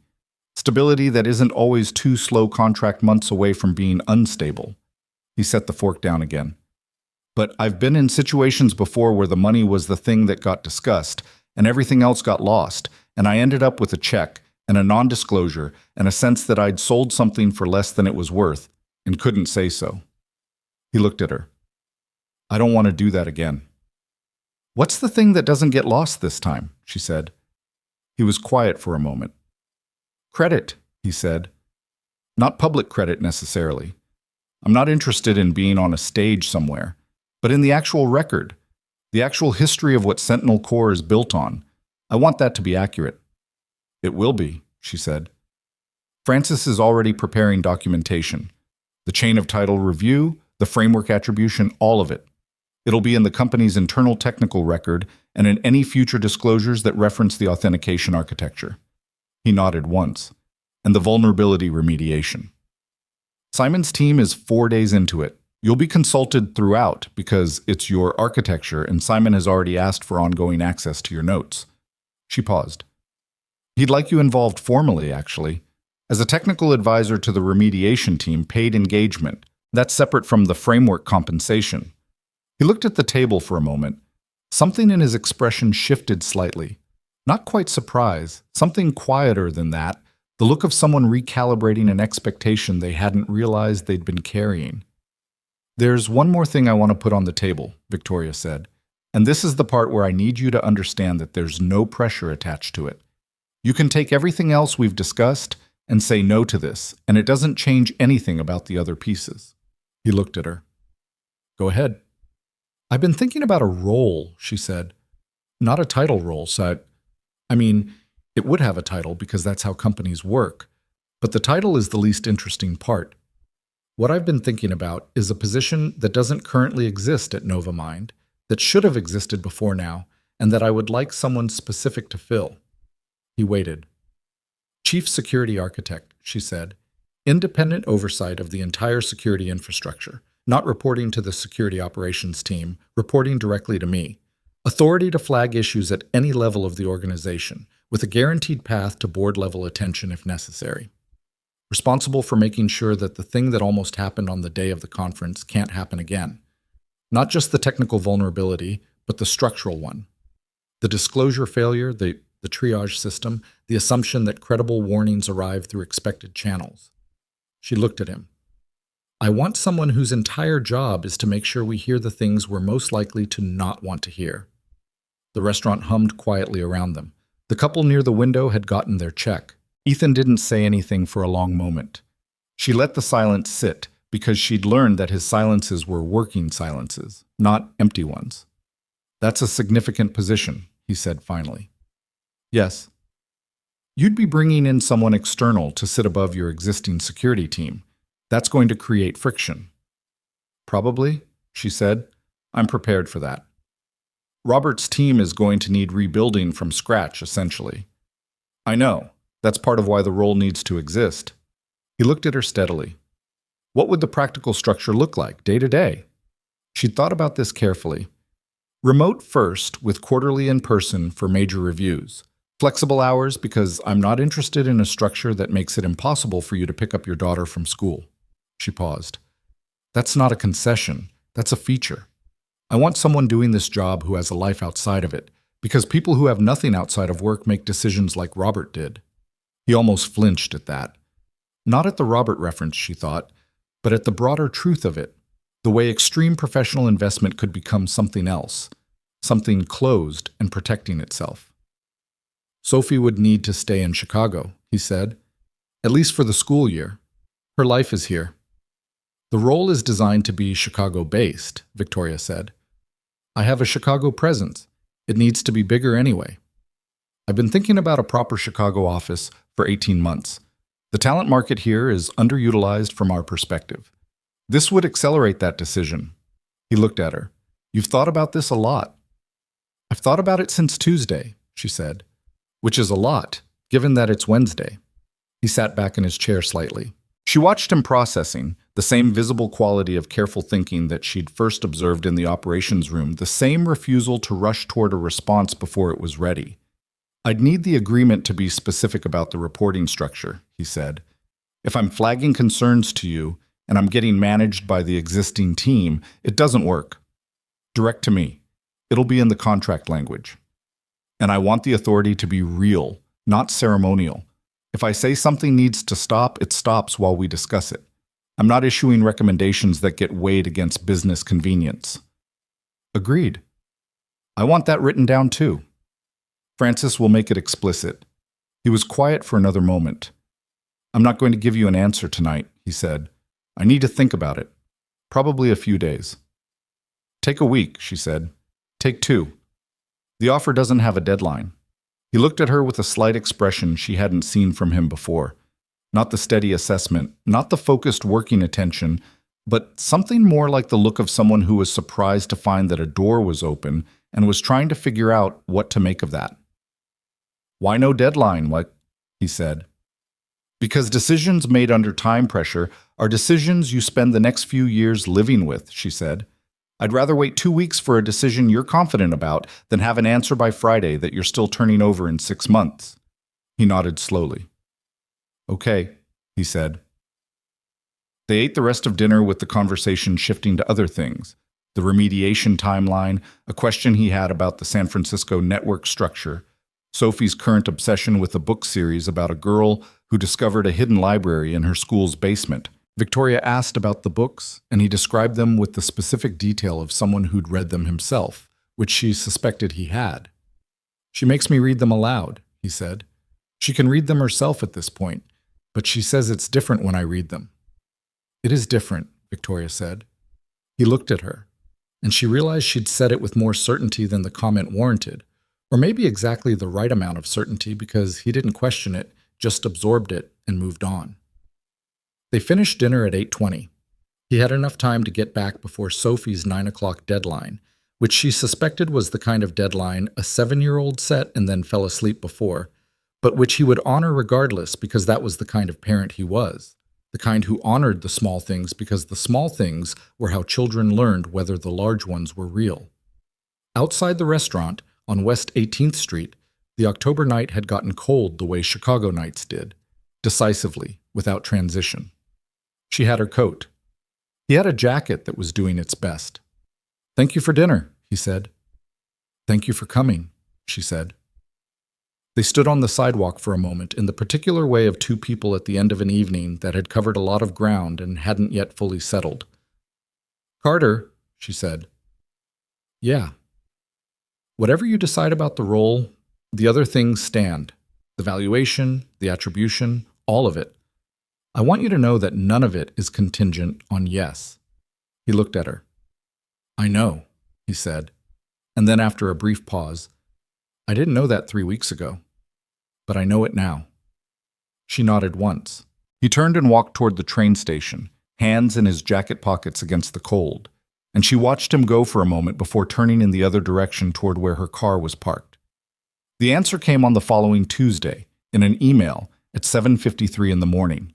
The subject line said, The offer. The body of the email was 2 sentences. "I'll take it. Have Francis send the agreement."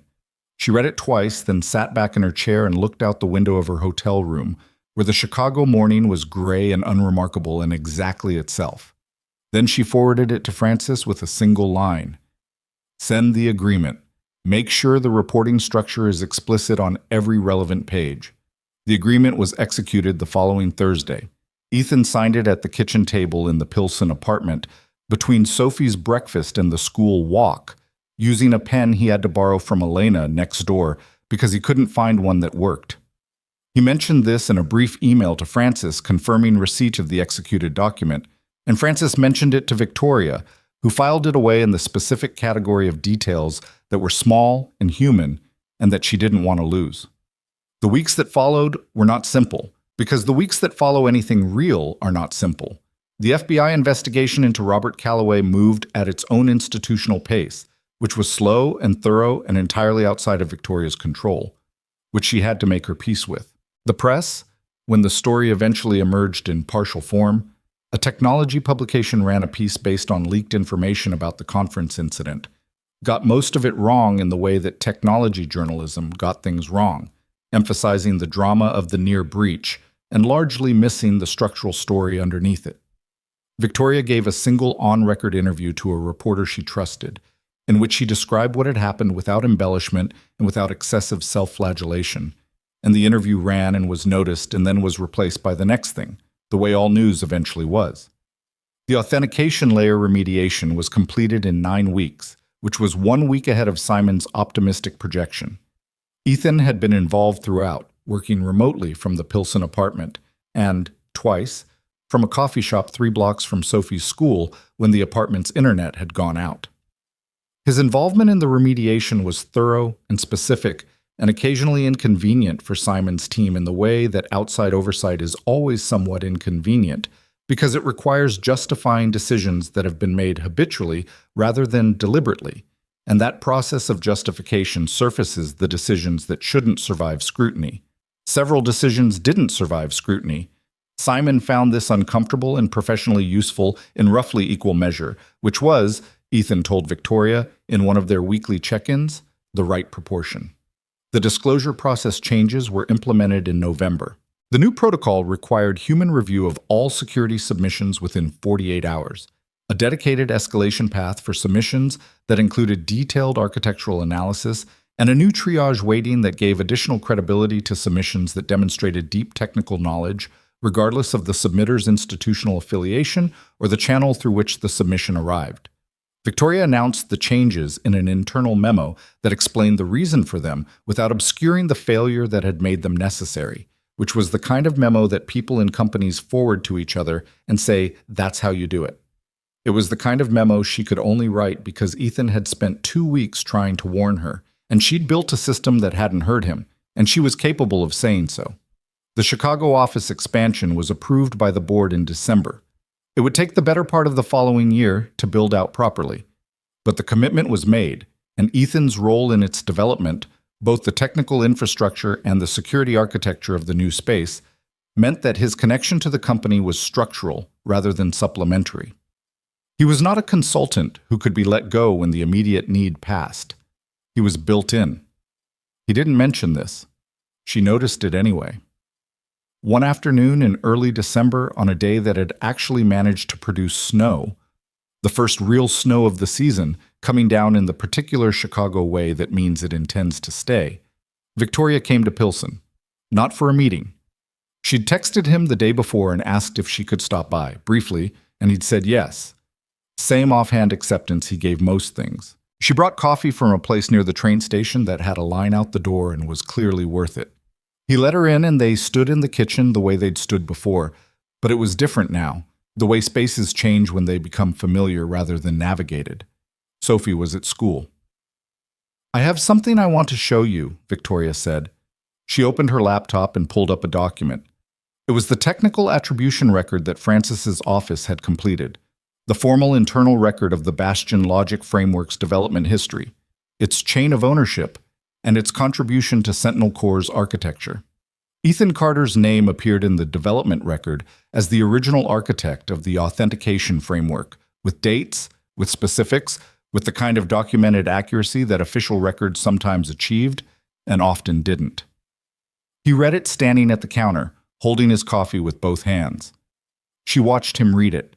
His expression didn't change dramatically. He wasn't the kind of person whose face announced what was happening inside it, but something settled slightly. The particular settling of something that has been held against resistance for a long time and is finally allowed to rest in the right place. "This will be in the public-facing technical disclosures too?" he said, not looking up. "The next version of the Sentinel Core technical documentation will include it. That publishes in February." He nodded once and closed the laptop gently and handed it back to her. "Thank you," he said. It was a simple thing to say. It was also not a small thing to mean, and she could hear the difference. She thought about something she'd been thinking about for weeks, something she kept approaching and then stepping back from because she wasn't sure how to say it without it sounding like a lesson, which she didn't want it to sound like. She'd been on the receiving end of people who'd made mistakes and wanted to talk about what they'd learned from making them, and it was never as satisfying for the person who'd absorbed the mistake as it was for the person who'd grown from it. She was aware of that. She was trying to stay on the right side of it. But they were standing in a kitchen in Pilsen on a December morning with snow coming down outside the window and coffee that was actually good, and she said it anyway because it was true and she thought he should hear it. "I've been thinking about what would have happened if you hadn't come to the conference," she said. He looked at her. "Best case, the probe attack during the demonstration would have failed because the exploit chain wasn't complete enough," she said. "Or it wouldn't have failed, and we'd have had a live breach in front of 500 people, and the coverage would have destroyed the company's credibility with every client we had. And the vulnerability would still be in the architecture. And the licensing situation would still be unaddressed. And Callaway would still be in his office." She paused. "And I'd still be operating with the same set of assumptions I walked into that conference with." He looked at his coffee cup for a moment. "You would have found the vulnerability eventually," he said. "Someone would have." "Maybe," she said. "But you found it, and you spent your own money to try to tell us, and you had every reason to just let it go. We'd already ignored your disclosure. You'd already been dismissed in public. You could have walked away and been completely justified." He looked out the kitchen window at the snow. "I thought about it," he said, which was the most candid thing he'd said to her, and it landed like a small, important weight. "I thought about it on the train to the conference. I'd been carrying this thing for 3 weeks, and you'd already decided I wasn't worth hearing, and I thought, maybe I put the report in an envelope and mail it to your legal department and let it be their problem." "Why didn't you?" He was quiet for a moment. "Because it wasn't just your problem," he said. "If Sentinel Core gets compromised, it's deployed in healthcare systems, financial infrastructure. There are people who don't know your company exists who are depending on it functioning correctly. It wasn't about Nova Mind." She absorbed that. He had come to the conference not because he wanted something from her, not because he wanted to be vindicated, not because he thought a confrontation would make things right. He'd come because the system needed to not fail. And he was the person who knew it was failing, and the responsibility of knowing something was what it was, regardless of how you'd been treated. That was the part she kept coming back to. Not the expertise, not the technical proficiency, not even the 3 weeks of ignored disclosures. The willingness to show up anyway, not for himself, but for the system that other people depended on. She'd spent her career around ambitious people, and she knew that ambition wasn't inherently wrong, was in fact necessary for most things worth doing. But she also knew that ambition had a particular blind spot, the way any concentrated focus had a blind spot, and the blind spot was the willingness to subordinate everything to the goal, including the question of what the goal was actually serving and whether the people along the way were being treated as means or ends. She'd built a company with 1,100 people in it and had, somewhere along the way, built a set of assumptions that sorted people by how they appeared rather than who they were. She hadn't built those assumptions consciously. She'd built them the way most systems were built, incrementally, through a long series of decisions that each seemed locally reasonable and collectively produced something she wouldn't have chosen if she'd seen it whole.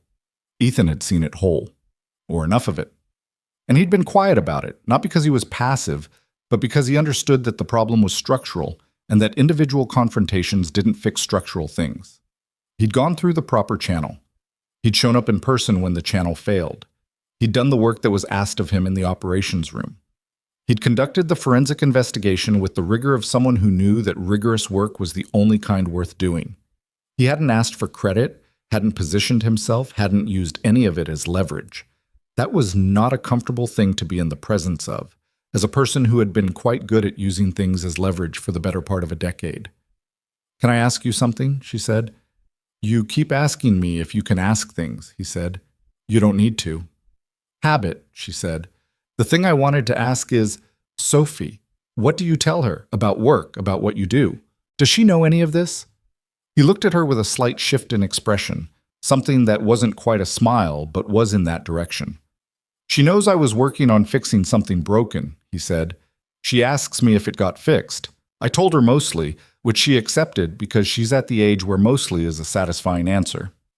"Is mostly accurate?" "It's accurate," he said. "The vulnerability is patched. The attribution is documented. Callaway is gone and the FBI has the file. You've changed the disclosure process." He looked at the window again. "The things that can be fixed have been fixed. The other stuff takes longer." "The other stuff," she said. "People don't change their assumptions because something bad almost happened," he said. "They change them if they pay attention to why the bad thing almost happened and keep paying attention after the crisis is over. Most organizations don't do that. They do the fixes and then return to their default." "I know," she said. "I know you know," he said. "That's why I took the job." She looked at him. "I took the job," he said, "because you're one of the few people I've encountered who can say out loud that they were wrong about something without immediately redirecting to what they learned from it. Most people want to get to the lesson as fast as possible because the lesson is more comfortable than the mistake." He picked up his coffee. "You just keep sitting with the mistake. That's unusual." She didn't say anything for a moment. It was not the kind of observation she'd been expecting, and it was accurate, and she was trying to figure out how to respond to something accurate that was also generous in a way she hadn't been anticipating. "I make a lot of mistakes," she said finally. "I've gotten better at sitting with them because I don't have a choice. There are too many to move past quickly." He almost laughed. She could see it almost happening, which was progress from the version of him she'd first met in the corridor of the Meridian Center, the version who absorbed everything and offered almost nothing back. She thought about those first 3 seconds again. She'd thought about them many times in the past weeks. She wasn't going to stop thinking about them because there was nothing to be gained by stopping. The thinking wasn't punishment, it was information. The kind of information that had a practical use if she let it stay available. She'd built her career on the ability to read rooms, to read people, to make fast decisions under uncertainty and usually be right. And she'd been wrong in 3 seconds in a way that could have been catastrophic about a man who was standing in front of her in a Pilsen kitchen in December holding a coffee mug that he'd clearly had for a long time. The lesson, if there was a lesson, wasn't that fast judgments were always wrong. Sometimes they were right. The lesson was narrower and harder and more personal. She had been wrong, specifically, when the signal she was reading was appearance rather than content. When the information she was processing was how someone looked rather than what they were saying. The confidence she'd trusted in herself in that moment had not been earned by the actual data she had. It had been supplied by a pattern her brain had learned to recognize, and the pattern was wrong, and the wrongness had a shape she now understood much better than she had. She could work with that. She intended to. "I should go," she said. "You have things to do before pickup." "She gets out at 3:15, he said. "I have time." "I know. She stopped. She'd been about to say she had things to get back to, which was true and also a habit. The habit of efficiency, the constant motion toward the next thing. She'd been trying to practice not doing that when the current thing wasn't finished. "I wanted to say something," she said. "Before I go." He waited. "When you get the compensation documentation from Francis, the framework settlement, I want you to know that the number is the one the independent assessor reached, unmodified. We didn't negotiate it down. Francis's recommendation was to start lower and let the process find the right number. And I said no, the right number is what the assessor said it was." He looked at her steadily. "I'm not telling you that for credit," she said. "I'm telling you because you're going to review that number with an attorney. And I want you to go into that review knowing what it represents. It represents what we actually owe, not what we could have gotten away with." He was quiet for a moment. Outside, the snow was still coming down, steady and light, the kind that accumulated without drama. "Okay," he said. It was what he'd said the very first time she'd apologized to him. In the corridor backstage at the Meridian Center, in the chaos of the aftermath. She'd said she owed him an apology, and he'd said, "Okay," and she'd thought at the time that it was the response of someone who didn't trust apologies yet, who needed more than words before he'd know whether to believe them. She thought now that she understood it differently. Okay was not acceptance with reservations. It was not grudging acknowledgement. It was simply the response of someone who processed things carefully and did not confirm or deny anything before they were sure. He was sure now. And okay, from him, was enough. She picked up her bag and her laptop. He walked her to the door, same 4 steps. She pulled on her coat. "Same time next week for the check-in," she said. "Tuesday works," he said. 10 o'clock. 10 o'clock, she confirmed. She went down the stairs and out into the snow. It was quiet on the street, the particular quiet that snow created, the way it softened the city's ordinary hardness into something that required less resistance. She walked toward the train station with her coat collar up against the cold, and she was already thinking about the next thing, the way she always was, the way she probably always would be. That was who she was, and she was done pretending it would fundamentally change. But underneath the thinking about the next thing, she was also still in the kitchen in Pilsen, still at the dinner table on West 18th Street, still in the operations room at the Meridian Center. The present moment she was in and the recent past she'd come through were occupying the same space in her, and she was letting them. That was the thing about what had happened. It didn't resolve cleanly. It didn't arrive at a place that was finished. The remediation was done, the legal process was underway, the attribution was documented, the role was filled. And none of that meant the story was over, because stories about the structures that shape how we see each other don't have endings, only inflection points where you can choose to become slightly more honest than you were before. She'd chosen that. She intended to keep choosing it, imperfectly, in the way that everything real was imperfect, in the way that a company with 1,100 people and a $3 billion valuation was imperfect, and had always been imperfect, and would remain so regardless of how many disclosure protocols she revised. What she could control was the quality of attention she brought to the imperfection, whether she looked away from it or toward it, whether she built systems that made it easier to hear the things she didn't want to hear, or systems that filtered out the noise, and the noise turned out to contain something essential. She got on the train. 3 weeks later, on a Friday afternoon in mid-December, Ethan was in his apartment finishing a review of the remediation documentation when his phone buzzed with a message from Sophie's school that pickup could be earlier today if he was available. He saved his work, closed the laptop, put on his coat, and walked 4 blocks in the cold. She came out the front door of the school at 2:58, backpack enormous, expression immediately brightening when she saw him.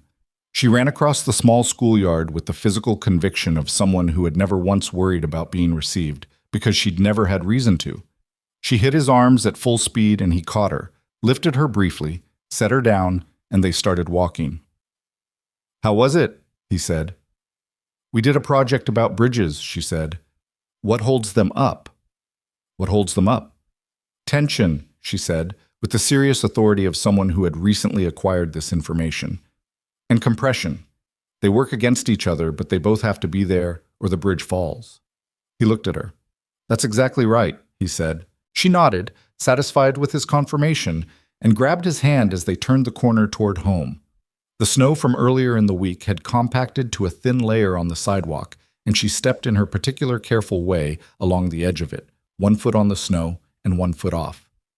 Ethan walked with her and thought about bridges, about the tension and the compression, the opposing forces that had to both be present for the structure to hold, about the past 2 months, which had contained more of both than most periods of his life, more resistance, more pressure, more of the specific weight of being in a situation that mattered and being uncertain of the outcome. He thought about what he'd told Victoria, that he'd thought about walking away on the train to the conference.